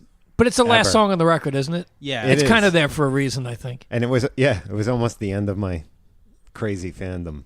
Yeah. Well, I Yeah. mean, they were probably. Well, the next record's the I actually last think one. "The Loneliness of the Long Distance Runner" is a I like really that. good song. I like really that That's song. a true. great song. I actually Yeah. forgot about that. Yeah. That was a actually no, Stranger in a Strange Land was the other video. Stranger Somewhere in a in Strange Time, Land and Wasted the Years song were the is 2 great. singles. Yeah. Adrian Smith wrote them both. Really? Yeah. But Loneliness and the Long Distance Runner. is Yeah, an I feel like epic that's like a song. sleeper. I was a Maiden long track. distance It was runner super. actually at the time too, Were so you? it's very yeah. So you were living that life. Were you I lonely? was living that life. That's inspirational. Dude. I was kind of lonely. I was kind of lonely, but it had nothing to do with running. Yeah. I was just a dork, You had metalhead loser you had your Yeah. Walkman with the foamy tips. every time. In that denim fucking inside pocket that held a Walkman. Yo, just you were right. privileged. My shit had no foam. My foam died off like 5 years ago. Foam. I had Yeah, like I never had foam. that plastic used to dig into my ear till I was Oh bled. yeah, yep. But I used to steal Walkmans almost every day in high school. That was part of my, part of being a delinquent metalhead. Then was How big? How either big? Were the breaking ori- things or stealing things. How big were the original Yeah, that's Walkmans? what it was. Yeah. Dude, It my was Walkman huge. was like the size of a boombox. It's like an army phone. Yeah, it was Yo, embarrassing. when we used to blast Number of the Beast, my friend had a boombox like the size of this table. The shit was like it needed wheels. 12D batteries. I was gonna say how many Yeah. batteries? Walkman like- Yeah. was still better than the Discman though. You had to get that shit when I ride my bicycle. I'd have to hold it just I wasn't right. a Yo, fan I'd be of on my Discman 10 speed too with my much. Discman, and I almost kill myself. I would hold it Shit would like this. skip. I'm like, I'd what the- levitate it, holding it up so it wouldn't like shock absorb Yo, it. You know what I'm saying? I mean, I'm a fucking primate, but in the era of iPods, I still had a Walkman. I remember that's dirty. I walked into That's like a dirty. health food store and I'm listening to Johnny Cash on a tape, and the lady's like, and I remember I just poured about a girl. My eyes are like bloodshot from like half crying, half wanting to die, and I have a Walkman and a Johnny Cash tape, and I flipped it over because it ended as I was paying for like whatever I was buying, and she's like, she looked at me like I came from Mars. She's like, is that a? She's like, she's like 60 years old. She's like, is that a fucking Walkman? I'm like, yeah, man, Johnny Cash. Creep. And she was just like, what the fuck? My girlfriend left me. My whole life okay. sucked. I mean, you know. Say no more. Yes. So at like 36, I had like a fucking Walkman. But it was because Discmans sucked dick. I skip. don't drive. I use a bike. I use a Walkman over a Discman any day. Exactly. Yeah. Were you? But the CDs weren't really even a thing in '86. They were not. just They were, starting. but yeah. I They was were just just starting. thinking Walkman, Discman. Okay, that's yeah, the all, but long yeah. sleeve, like remember, like the long boxes. The long like, box, Oh, yeah. yeah, definitely. Totally empty. But by except the late little 80s, size. Yeah. CDs were dominating. They Yep, were, sure. but like to me, it was like however much money I had. I was buying all the Maiden on vinyl always. I- 'cause yeah, of the I was size a- of the I'm always a cover vinyl and how purist. great the artwork was. I Yeah. wanted the big fucking thing, and then you tape it to your cassette and take it out. Yeah, your that was the Walkman. game. That's CDs the were a move. specialty. CDs, Yeah. you know, if you had $21, Exactly. Yeah, they were also fan- expensive. Like if you saw a that. Carcass import, it'd be like $23. You'd be like, ah. You had to be fancy. Yeah. Get You had to be a real CDs tough back guy. then. To just And you know, go buy CDs. You'd recomputerification have to has to ask- have that perfect CD sound. You'd have to ask Ron to steal it for you. So everything that you actually, because I know you do a lot of like the selling of like the records and shit, Ron. Yeah. Is it all the stuff that you bought? The stuff I sell? Yeah. No, I'm usually selling doubles because I've bought other collections or I just stumble upon some stuff cheap here and there. Okay. And because I'm like a Massive. thrift store, garage sale, flea market. His shit is mad. Like, I have a lot of stuff. I have over, speaking of Maiden, between LPs and picture discs and singles, I have to have 100 Maiden records. I have to. Because I have like, I have every album on vinyl except for the fucking Blaze stuff. I've got every 12-inch pretty much, every 7-inch, every picture disc. Twilight Zone? I've got like, yeah, I got everything but Soundhouse tapes. I've got the Running Free single. I've got all that shit. I've got like, and if they made a 7-inch, a 12-inch, and a picture disc, I have all of it. Even Japanese, I have like every Maiden record. I think up to Somewhere in Time on Japanese. I have so many Maiden records. what are some of the best B-sides you think, Gore? Because I know I was going going to to ask you. We should talk about their covers. They do some Yeah, really yeah. weird covers. Oh yeah, I mean, sure. But that's B-sides. It's the same shit. Okay, yeah. I think my favorite cover they've ever done is "I Got the Fire." Yo, Yes. to go deep though, the live Yes. version with the piano, Live version you with know the what's piano, up. Absolutely. Because we recorded it with Bruce, and it's cool, but it was on that 12-inch live That's EP. when you first heard Oh, it. wow. Right. Yes. That was made in Japan. No, I think it's that. Is it the Sanctuary one?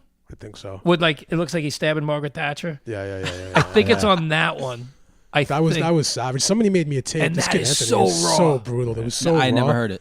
Yeah, That's a it was- great Oh, song. it's I've amazing. only heard the Dickinson one though. I haven't heard. Yeah, I haven't heard Oh, it. the Dickinson one's a studio one, Right. and it's cool. But I mean, the one that we're talking about was like It's a what you mosh bought in pit. like '83 Right. on vinyl, and it's fucking rough. I gotta hear it. Yeah, so that Montrose track, they do. Cross-Eyed Mary was the B-side of Trooper, the Cross-Eyed Tull Mary was song. pretty cool, That was considering- cool. That song King of Twilight is a cover. King of That's the Twilight. B-side. One. Yeah. That's a Nectar Forgot cover, about right? that one. Yeah. Is it them or don't they? Yeah, I think it is. And they King do. of Twilight. Later on, they did stuff like Juanita and like other. Yeah, they have weird That B-sides. Girl. Some They of have them are weird like B-sides. they have some like funny ones, but then just Sheriff obscure of covers. Huddersfield. Sheriff of Huddersfield. Yeah, they get a little weird. You know what is interesting going Didn't into he write the, a comic book about that guy? Did Bruce he? Dickinson? I'm pretty sure. He might In have. between learning to fly planes, I think he Probably did. worked in writing a comic book about that character. I could be wrong. I'll have to I mean, look that they up. just released a comic book last year. Yeah, why not? Legacy. they've done everything else. Yeah. Well, they even have a fucking an app for Google. They're like For kids, Iron but Maiden really app. good. Yes. Yeah, something like that. Yeah, I mean, I didn't get it, and it's free, and it's like a video game. I guess like Eddie just, it's like. Is it Eddie- like the Ed Eddie's Hunter one they did? It's better than that, but it's Yeah. just I don't know. It's all right, I guess. It's cool, but It's They're like cool. Kiss, it's cool. but good. Yeah.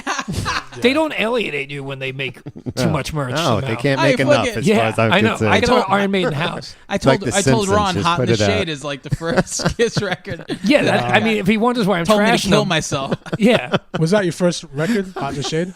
yeah, he didn't write that part.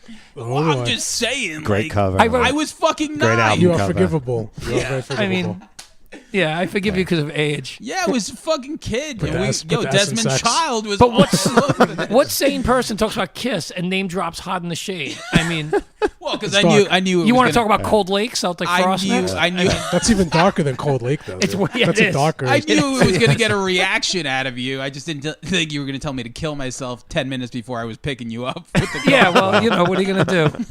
Asylum is a cool starting point, Yeah, but I Hot in mean- the Shade, it gets scary. Start there.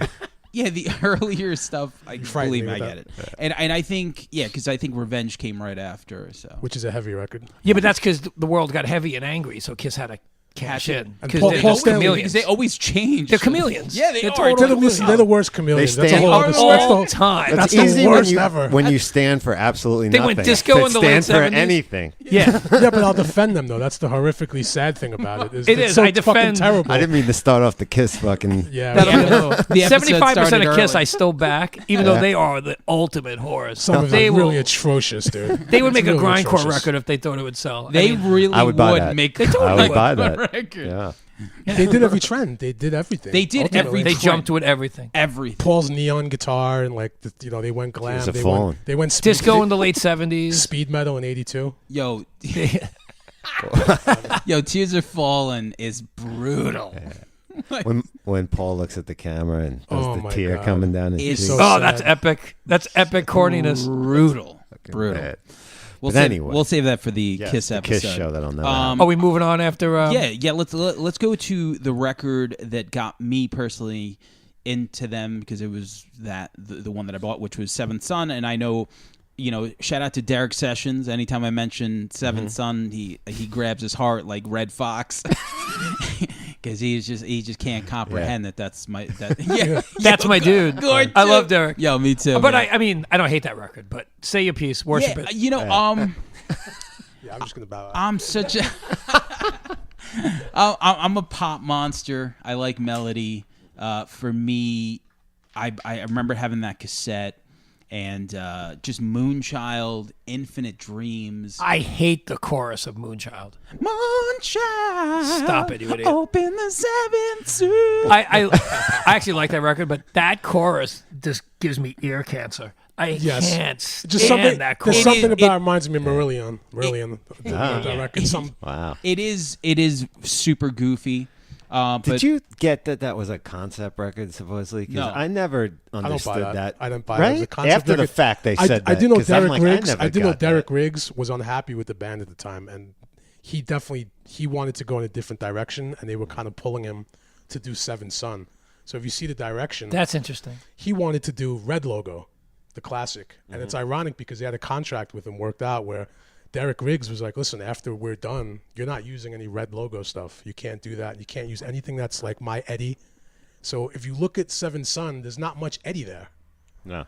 No. It's like when I saw it, I was like, wow, blue cover. Yeah, There's nothing. I think it's really striking art, it is striking. and it art. fits in that thing of Maiden art grabbing you, but It was supposed to be. it's so different Some than what background. Maiden usually looks like. Just the color. I think the color. I think for me, a lot of the art and a lot of the texture, a lot of it is about colors. And I think I just didn't like the way the logo looked in that color. It was too much of a change for me.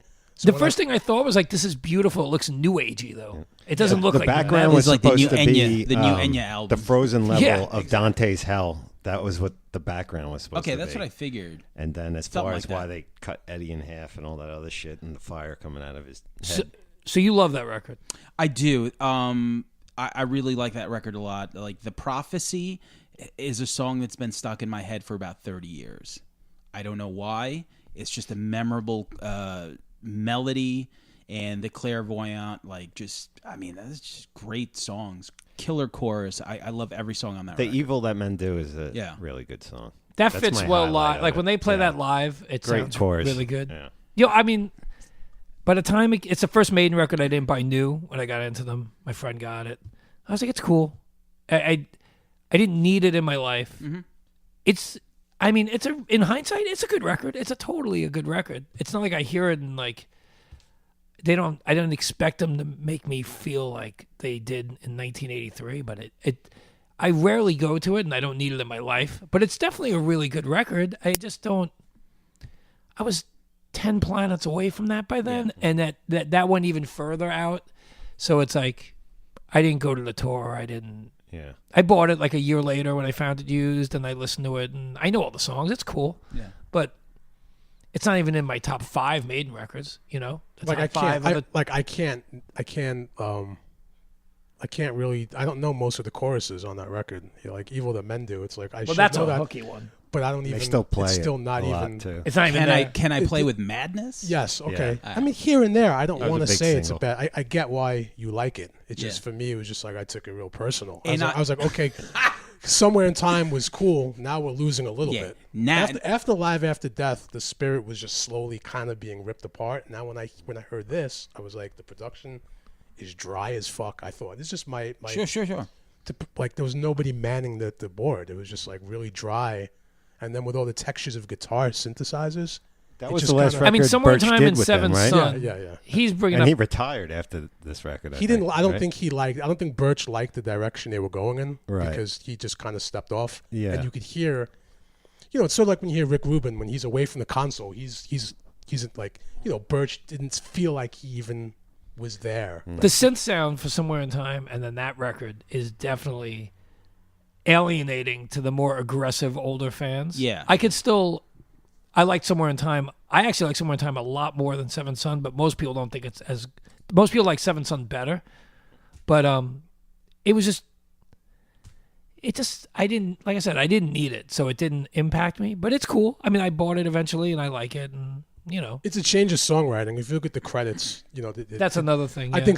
think Steve got burnt out. I think Steve kind of, you had, I don't know if Dave Murray, how much he was contributing. I know Adrian Smith and, it was He just- never wrote a lot, I don't think, Murray, right? No, he didn't really write a lot. no. I think also like you have, I don't know, like 5 great records in a row. Their touring schedule. I mean, had I to don't know how be- they wrote anything by the time Power Slave came out. No, Because they were burnt on the out. road every yeah. day. Even on Peace of Mind, the tour was crazy. How the fuck did you write Power Slave when you toured? Well, that's a scary thing about it because by the time Live After Death happened, you're like, okay, that's it. They can't because they can't keep yeah. coming back for It's nuts to even think it's you could. impossible because Yeah. if you're touring, even if you're writing, how are you going to Yeah. write like Back in the Village. Like, how would you write that song after Peace of Mind on tour for 180 days? Yeah, I can't even imagine having the time where is and that the coming ideas. from? It's like, so that magic. I mean, the initial alchemy was After Live After Death for me. It was like Because they were workhorses, they were road dogs, you know. well, because so much money was coming in. It's like when you have management telling you, listen, you're going to make $15 million each. You're really going to have to. You're going to have to do 300 And then dates. albums came out every year and a half. Then it's like not like now. People take 3 years. Sure, it was like It's like- clockwork. So it's nuts the schedule they had. Well, a year back then was a year. Time was different back then. You could actually now a year is nothing. It's like Year's time moves so nothing. quickly. It's like It flies. it flies. Groups couldn't possibly do what they did and put out a record every year now. Not what they were doing. And No way. you could absorb a record back then. Sure. Like now, it's like if the record doesn't hit you in a week, sometimes there's like 20 other releases. Yeah, it's You know. overwhelming. There wasn't a lot of stuff out back then either. If your options were different when you went into a record store. Yeah. So if Power Slave came out, whenever it was, November of '84, what were your other options? You could buy Defenders of the Faith, or Yeah, like there was what you were talking about the internet and the pros and cons. The pros is you get exposed to everything. The cons is even if it's iconic bands, it's like you don't have a month with a record. You have an hour and a half with a record. Everything Because then feels you temporary. sign on the Yeah. Facebook and you see 3 new pre-orders and you see a new song is streaming. And then before you know it, it's like, and very few people take the time or have the time to sit and let a record sink in and really get because into your there's soul. YouTube, so it's like you can't. It's like you might want to sit and listen to a full record, but there's that and there's that, and well, I could listen to that. It's like people's concentration is just kind of shot. It's you People can't don't do- listen to a record too. They also listen to a song. That's course. another part. People stream a new song. The concept of an album is kind of lost, especially in the way Maiden was doing it with where you're connecting art and lyrics and music. Most people aren't doing that. On the way to work or on the train, they're like, I'm going to download and stream the new Maiden song. That's a totally different experience than buying the vinyl or the Yeah. CD, like we all did as we were kids. Even your age, even being younger, you did it too. I You did. Oh, listened- absolutely. You were an album guy. Yeah. So, it's very different. And so I mean that's by then I think metal was changing so much, and then Maiden was kind of What else was out in '88? A lot of shit. Well, That's 30 thrash- well, I mean, years ago. thrash, thrash- and early thrash death metal ate everything up, though. crushed everything. Yeah. and those guys didn't like thrash. They weren't happy with it because of how quickly it was just kind of taking over. But you had options, but not really that many. Now that there's 8,000 albums. Back then, what would you really get? I mean, if you didn't buy Somewhere in Time, Yeah, I mean, would buy- we were underground, so I was buying every record. Dark on- Angel, I mean, yeah, I was you buying know, like Metal yeah, Blade I mean- stuff and Noise Records and course. underground stuff. But the average Maiden fan wasn't doing that. They were waiting for 3 weeks or a month for one of their 10 favorite bands to put out a new record. Ozzy, Maiden, Yeah, it was AC/DC, Priest. Ozzy, Absolutely, Priest, and and then some newer bands like Wasp and stuff were coming up. But it was like, and that was also part of it. It was like, if you were like me and Gore, you were hungry for what was heavier or faster or just new. Wasp So- was speed metal. With I Want to Be Somebody. Somebody That first album is I crushing. bought that record, and That someone's song like, is "Yo, so man, did you great. got to check this out? This is speed metal." I was like, "I know about speed metal, man. I don't think Wasp is speed metal." He's like, "Yeah, it is speed metal, dude." I was like, "Yeah, I'm gonna buy it, but it's not speed It's a metal." hard record. I put it on, and I Want to Be Somebody is a speed metal track. I mean, it's the only one on the That's record. such Yeah, a yeah. great song. So I mean, that's that whole definitely- record's amazing. Yeah, That's a critically heavy record. They also share the same management as Iron Maiden. Okay. So Yeah. Rod Smallwood. I mean, Yep. that's a whole other topic. I mean, we can talk about on the Rod, Wasp episode, what a genius we'll is. get on that. But Maiden with Bruce at that point, I feel like between the touring and even for the biggest fanatics, I think people always respected and loved Maiden. But I don't know anyone who thinks like No Prayer or Fear of the Dark are like important albums in there. Remotely good. You could probably take those 2 albums and make one good record. Sure. Yes. I you heard could. Fear of the Dark. I'm embarrassed. I heard Fear of the Dark not that long ago. Okay.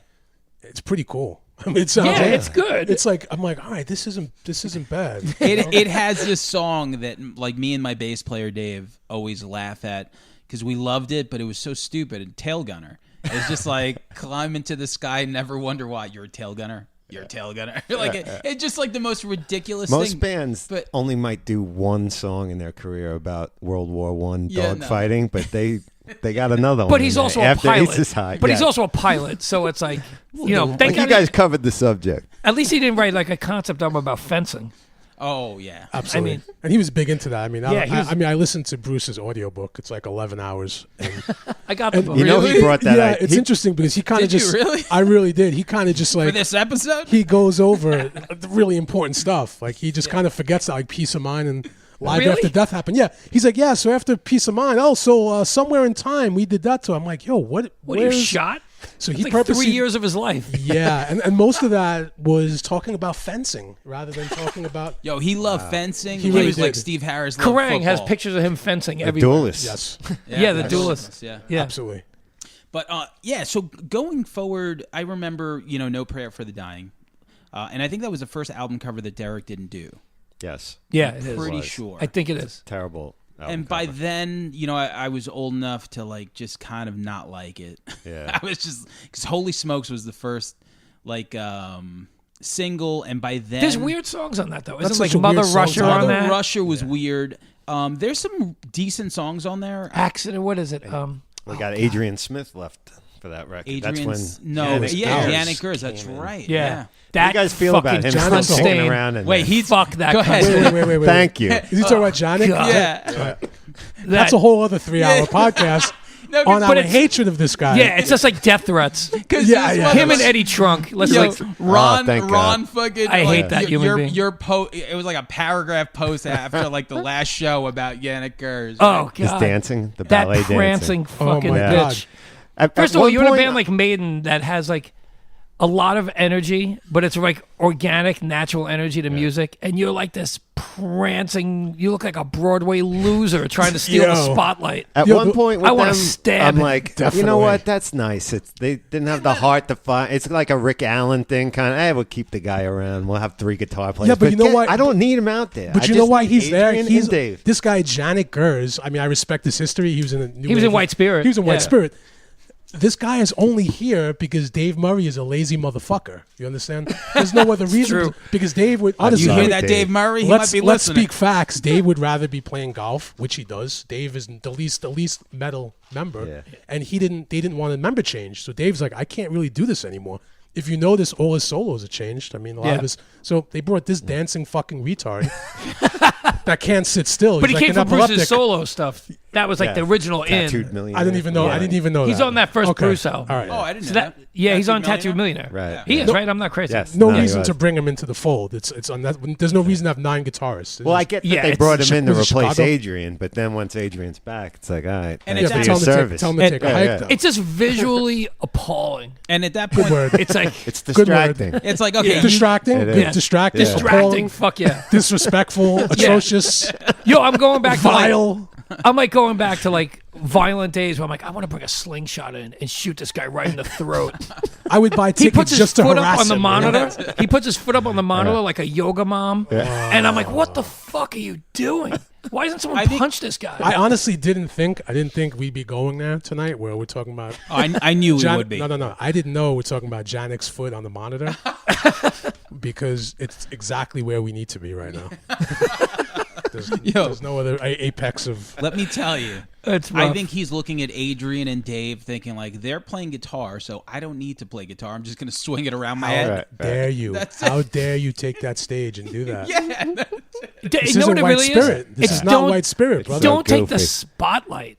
Don't bring an energy and like a hogging of attention to a band that has the hugest legacy without you. Yeah. You're not even part of He's any Like of it. plug talking in deep and hatred, stand dude. behind Eddie somewhere. he's Stand a- behind. He's We're gonna be a talking deep silhouette. hatred right now. You're talking Janet like- Gers.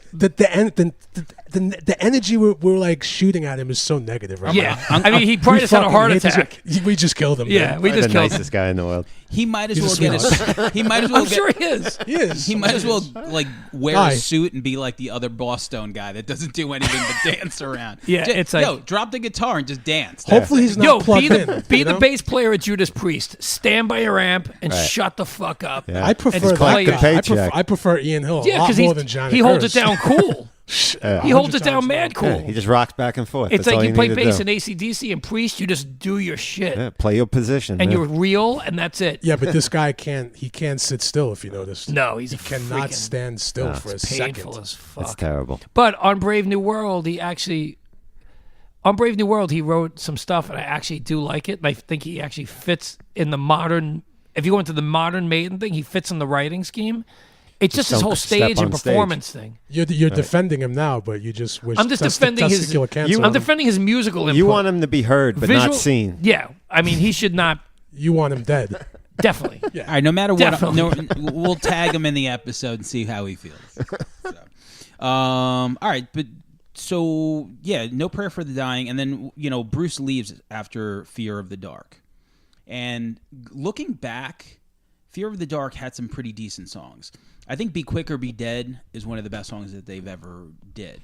I don't think it's one of the best songs they ever did, but it's a really good song. It's a great song. Yeah, it's really good. Whenever I go see Live After Death, which is the premier Long Island. Oh yeah, I know who those two are. Well, actually, you had a thing about tribute bands. Oh, I hate them. Yeah, A lot of my friends do it, but I mean, it's just not me. It's not me. Yeah. I mean, I like to make original music. I don't even like to do cover songs with bands I'm in. But if you're going to do it right. And Live After Death are fucking great. They do it. They are amazing. great. Yeah. And that singer is in a bunch of like original heavy metal bands. He's just a really talented guy. Yeah, they've been doing it for a minute, man. And whenever they do, And they do deep cuts. they do deep cuts, and they do Be Quick or Be Dead as well. And there's some really good songs on Fear of the Dark, and I like that Fear of the Dark, the title track, became like a staple now. But they forced that because they played it every tour. I don't think anyone gave a flying fuck. Really? They I played think that. they Maybe it was forced the, maybe it it was the whoa whoa whoa whoa. It gets everyone singing along. Well, it's like with you it. play one Footage of from those- South America. It's that You know, European it's like- South America shit. But South Exactly. America love No Prayer for the Dying. I mean, Yeah. those South people America- love everything. yo, let me I mean, tell Yeah, they're you. just maniacs. They rep metal hard there. Yo, believe me, I know South America, and maybe I don't, but my dad is, so shout out to him. But like, they love fucking Maiden. Maiden's there. like a religion. Down It's there. like insane. They sing the riffs to every song. They sing the riff. Yeah, exactly. Yo, And if they were you're- doing that in '81. They're the first. Yep. You know, if you listen to shows from '81, even with Paul in the group, they were Yep. they were singing Sanctuary and Prowler. Like, Yeah. I mean, yeah. When you look at that movie, you've seen The I'm Rock sure in you- Rio is like, it looks like the whole country's Yes, there. and the Yeah, Flight the whole country is 666, just- Flight Flight 666, where they It's like, did fly they to shut down the India country for and that video? everywhere Yes, they they did. go, they are rabidly Yeah. followed in all those countries. And it's funny because so Bruce leaves, and we're gonna stop there. Yes. But like when he comes back, it's That we have to talk about. yeah. 'cause Let's that was talk huge. about that because like I remember a time where like Maiden couldn't fucking really. Draw Well, I'll tell that you, well. when they came back, they had no new studio album. Brave New World wasn't out. Bruce gets back. And I remember I was like, where are they going to play? Because metal's so fucking dead and Maiden was low. And they did 2 nights in Hammerstein and sold it out, which is like 2,500, 3,000 people. I went both nights. I spent, whatever my story is, but I spent my last pennies to go. I was like on the balls of my ass. My life sucked. And I was like, fuck this, I'm going. That's a fan. That's why you're here. Yeah. I mean, I went the first night and I spent like pretty much every penny I had. And then, and they were fucking incredible. I mean, it was like to see Maiden in a club, even though it was so late in the game. I always wanted to see Maiden in a club, and I finally got to see him in a club. And I remember that Ed Hunter video game come out, and they played the instrumental off the self-titled, and I'm all the way in the back of fucking Hammerstein. I'm like, fuck, I don't want to see Maiden from the 90th row. And I just put my head down and pushed my way all the way through like I was at a Cro-Max show. I was like, fuck this. And I got all the way up front, and I got like that Maiden club experience. And they were on fire. Bruce just came back. That band, they had no new record. So it was just like nothing but classics. They were ferocious. The next night, my friend's like, yo, I got an extra ticket for the next night for like $20. I'm like, dude, I'm meeting you here tomorrow. I don't even have $20 yet, but I'll kill you if you don't hold that for me.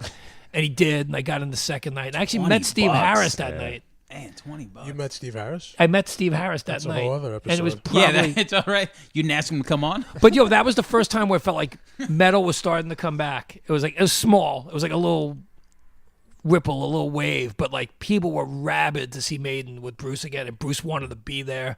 Unlike that Fear of the Dark tour I saw where he looked like he wanted to just be in a bar, and it was like it was over at that point. He wanted to be playing a show, and they killed him, by the Tattooed way. In their Millionaire. last show with him, they made a pay-per-view of it, and they killed him on stage. You never saw that? No. That's how they got him out of the band. Eddie decapitates him, doesn't he? Oh my God. Really? Isn't that what they do? Yeah, look it know. up. I You got didn't one of see them that. phones. I think believe that's. it, but I didn't I see think that's that. how they got Bruce out of the band. Wow. So anyway, so that second night at Hammerstein was amazing, and I met Steve Harris. My friend's like an industry dude, and he's like, "You want to meet Maiden?" I'm like, "Fuck yeah!" So I go downstairs. There's like these really normal Maiden people, and I'm like a punk skell, like just eating free corn chips, waiting to meet Maiden. I'm like, "What the fuck? Where is this dude?" And I went up to him, and in my head, I'm like, it was the first guy I ever met, because I've met like a million people, even by that point, because I worked in the industry at a lot of levels. He was the first guy. I was like a stammering 13-year-old. I didn't even know what to say, how to even thank this dude. Yeah. I'm like, what do I say to fucking Steve Harris when you have wouldn't know what 20 to say. seconds? No, you can't. I was just like, holy. And then he got swarmed. Like, he was so calm and cool under pressure because 100 drunk metalheads just swarmed him. He had no security.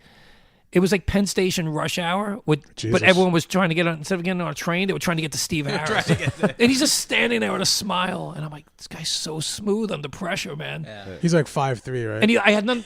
Yeah, he wasn't big. He's like 5'3". He wasn't big. But and I had nothing even get signed. So I got my ticket stub signed, and I was just like, and then they announced Maiden at the Garden with Halford and Queensryche, Halford solo. And everyone's like, the Garden? Maiden can't play the fucking Garden. Like, it's not the 80s anymore.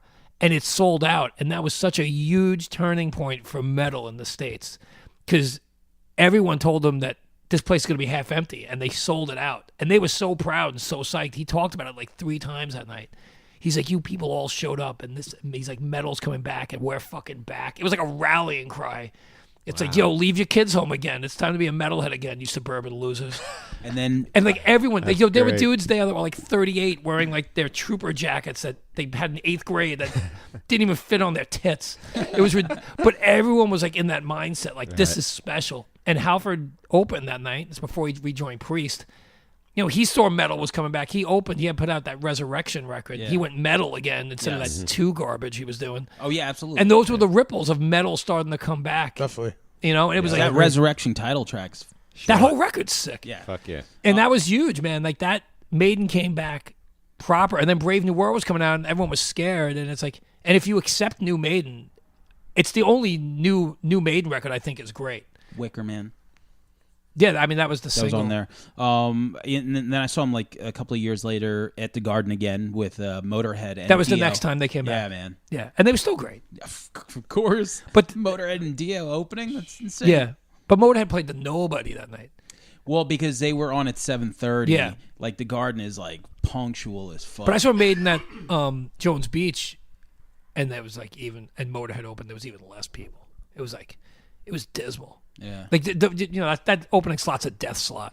It is because definitely. there's no, I guess maybe we're used to punk rock time sometimes. Yeah, where everything's 2 hours late. Yeah, it's no, it's No, this shit's punctual and- 7:30. And punks don't tailgate in a parking lot. They go in and see the band and drink. When there's These a union metalheads involved, drink. it's different. Oh, metalheads are they're not moving. Metalheads are more about barbecuing than they Yeah. are seeing the first 2 bands. It's they all yeah, I mean, when I just saw Slayer, when we went to Jones Beach, it was Yes. Slayer, Lamb of God, Anthrax, Place was Napalm half Death, empty for Testament. Napalm Yeah. Death is No one went in and I watched every single band and no one went into Anthrax. I Yeah, hate that dad yeah. rock term, but dad rock to me is when you don't see opening bands that are great because you're barbecuing with your friend from high school.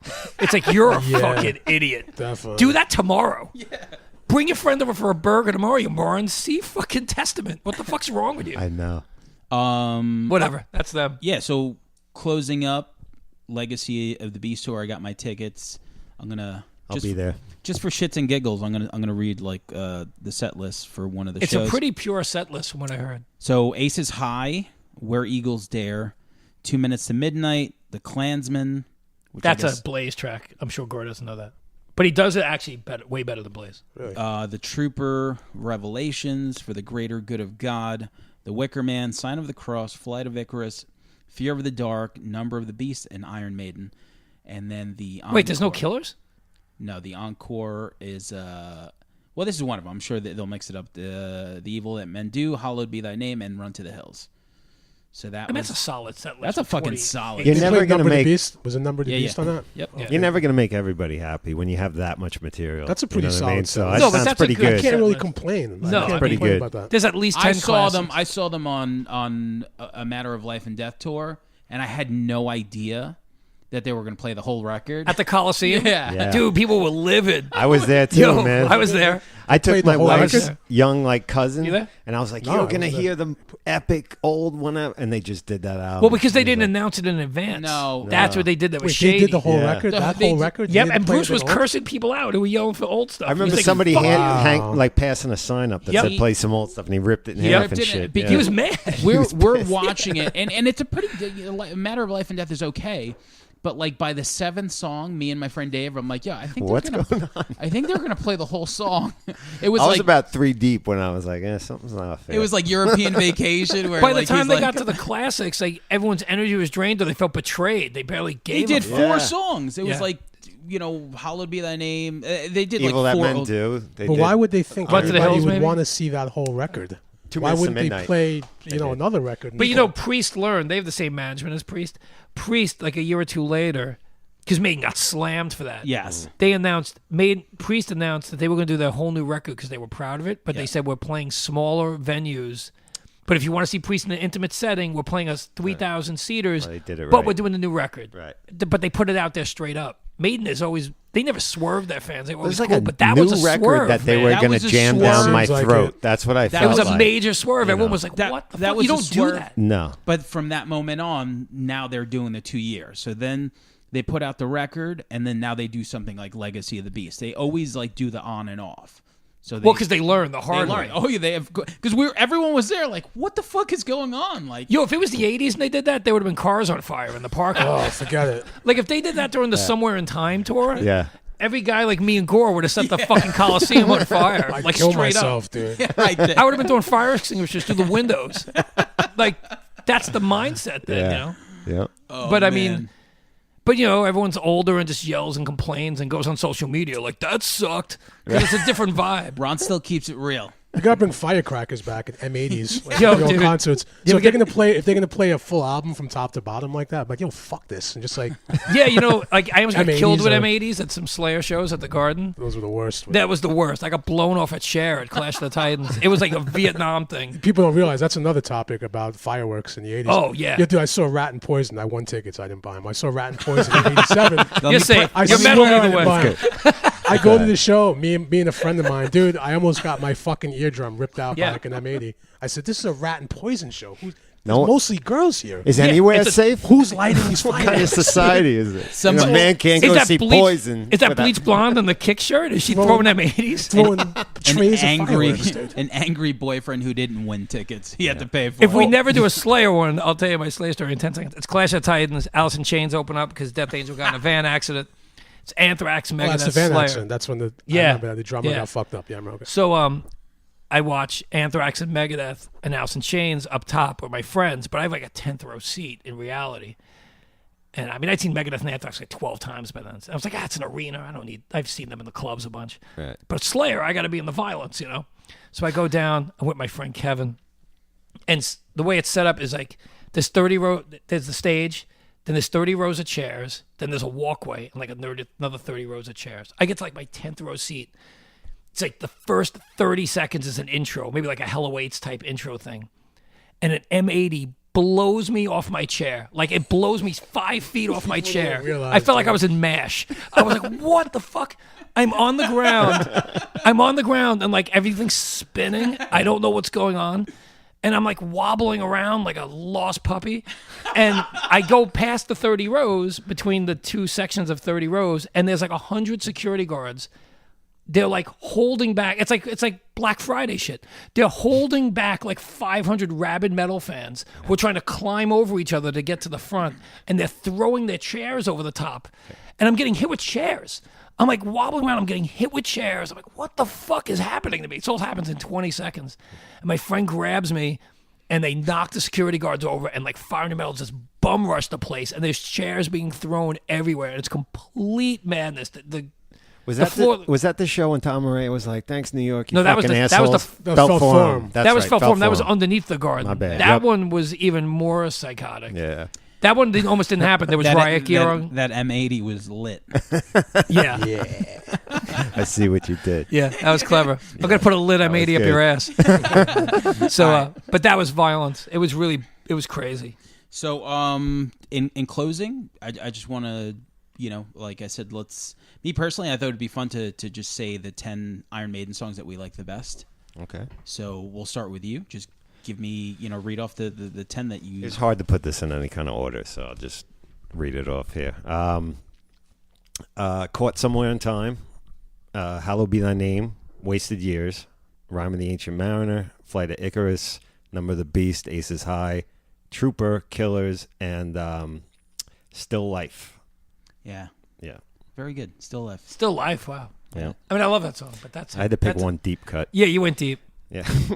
I went half and half deep, and so good list. Gore. No particular order. Die with Your Boots On, Sun and Steel, To Tame a Land, Still Life, Flight of Icarus, Purgatory, Killers, Sanctuary, Flash of the Blade, and Number of the Beast. Nice. He went early, man. Right Yeah. there. But Yeah, Flash of and the- you went deep cut after deep cut. Peace of Mind, you went all deep. all deep, yeah. Little dirtbag. I don't have Another a Life list. was my other one that almost. You don't made have a it. list, My you other don't like deep I don't. cuts. I don't have a top 10 list, but I will say my two favorite albums. My favorite Bruce album is Number of the Beast by a hair over Peace of Mind, just like the smallest, and Killers. And if I had to pick one, I would probably pick Killers. That's the only list I could do. I don't have a song list per se. Okay, what about after your list? Yeah, what I'm about gonna do- I'm what gonna- about a favorite artwork? We could do a favorite. Oh yeah, that's definitely. great. Yeah, that's mandatory. So for me, Klansman. Sea of Madness. of You're gonna say that. I know you are. course I'm going to Book say of that. Souls. All right. All right. The Prophecy, The Clairvoyant. Okay. Wasted Years and Sea of Madness. All right. So that covers those two records. Flight of Icarus, just fucking so good. Wrathchild, Prisoner, Iron Maiden, 2 Minutes to Midnight, Flash of the Blade, and The Trooper. That's my top 10 right there for sure. So What's your favorite record? all right, so my favorite record, my least favorite record out of everything, No Prayer for the Dying. It's just not. It's just not a great record. No. And for me, Seventh Son, I get that Peace of Mind is probably the one that I think is the best album. But I can't. Seventh Son, I don't know. It's the first one that I really listened to. It's the first one that just connected with You me. got an attachment to it. I got an attachment to it, man, and I love every single one of those songs a lot. So that's my favorite. What's your favorite album? Peace of Mind.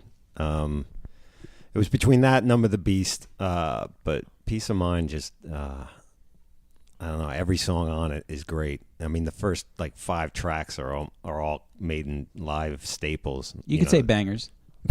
I was If you're a talking poser, around it. I was like, If you're a total what the poser, heck? you could say bangers. Tell I us how held lit back. it is. I Yeah. held back. About to get an M80 under But that. I mean, song They're on after fire. song, Where Eagles Dare. Listen to the Revelations. terminology of us describing Maiden and you guys. It's like 2 different planets. It's like, But we get to the same destination. yeah, we got to the same. You know what I mean? yeah, with grossly different language. Yeah, you're definitely at least fucking. You're 45. You're closer to Ron's age. He's just nicer, I guess. Yeah, maybe. What would your favorite record? Favorite album probably Peace of Mind next to the Number of the Beast, and it's tough though. Yeah. But probably Peace of Mind. All right, so the first 5, perfect. Yeah. All right, yo, best album cover, and we'll close it up there. Live After Death count, even though it's a live Sure. album? All right. Yeah, why not? I don't know what it is. It's That the is coloring really on good. there. It's right there. Eddie looks so fucking good coming out of the grave, and the blue and the yellows and stuff. The whole thing just fucking looks so great. It was one of my first back patches too. Still Live have After one. Death. Yeah. Amazing artwork. That's cool. Yeah. And there's Yeah, all it's kind of little, like all those albums that there's all little tidbits in there. The gravestones That's in the- the back. yeah. Do you remember of the the alternative? Do you gatefold. remember the alternative Live After Death artwork? No. It was like in a hit parade. It was like a 2-page spread. Oh, I remember And that. it was Holy light. It was fuck. light blue, and Yep. Eddie was completely different. So it's like it's pretty I rare. It might be in remember that that. magazine, but I think artwork. I think one of the singles for Twilight Zone was really fucked up.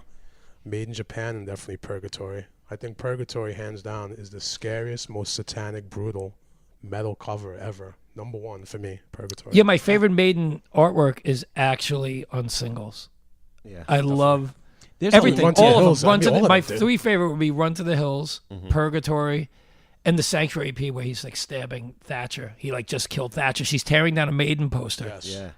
And That's that's pretty like the extreme fucking- too, Yeah, I man. For think- that You know, I wasn't day, even- they got in a lot of heat for that shit. They claimed it wasn't her because they got so like Right. worried. Absolutely. But it's like, yo, that's Margaret Thatcher tearing down a Maiden thing, and and Eddie's killing her. That's fucking hard. Yeah, I think they went a little harder on the singles for sure. They went And the number of the satanic, beast too. where he's holding the devil's head. Devil's Head. What about Made in Japan? Was holding Paul. Yeah. He was holding Paul's head.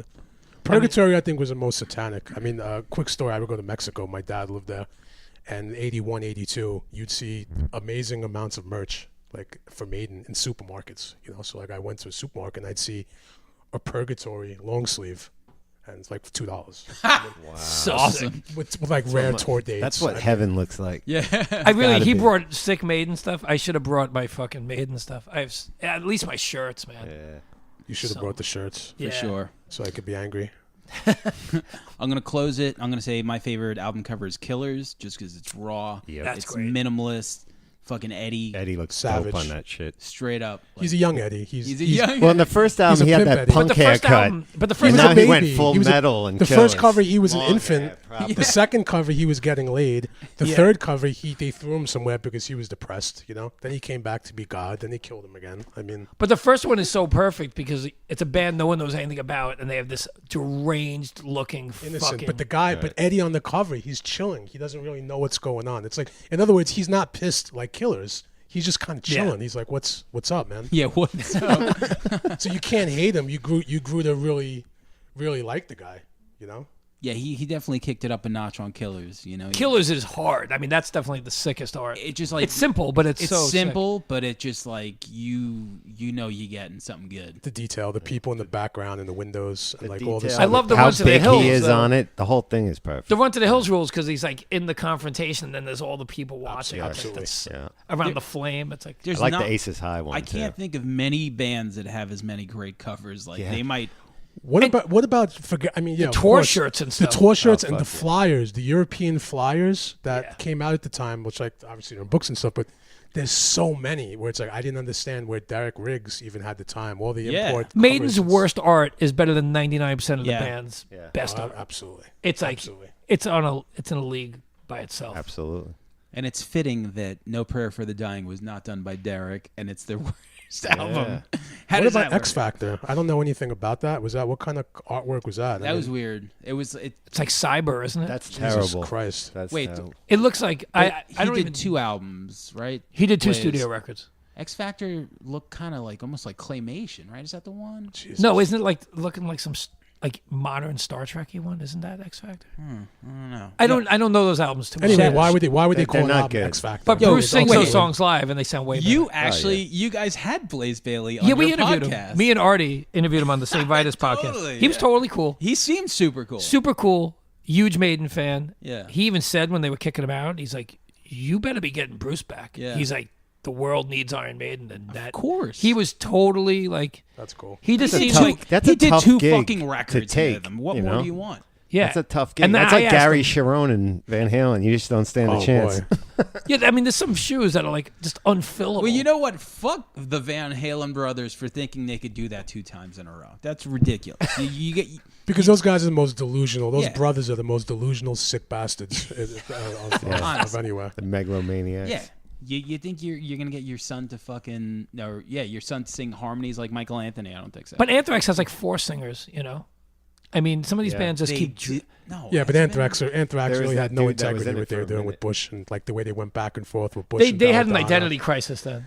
Yeah, Even though he's a great heavy metal singer. And Anthrax Absolutely. did that best, was it Best of Both Worlds, whatever the fuck that album was, where Bush sang the old songs. I always respected Maiden for never pulling a move like re-recording a Killers or made Didn't- with Bruce, didn't- because didn't like have to. Ozzy re-recorded albums with different players. But a lot of that stuff has to do with money and label purposes. It's got to do with But it's like payment and publishing. I can hear Yeah. Bruce sing it live, and that's fine. But I'm just glad they never did a fucking move like that. I don't like when Anyway, I digress. yeah, man, this was the first episode. This is the Iron Maiden episode. Yes. Very fitting.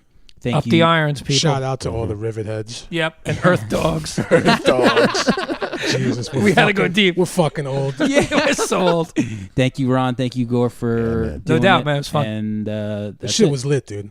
All right. Shit was fire. That shit was shit.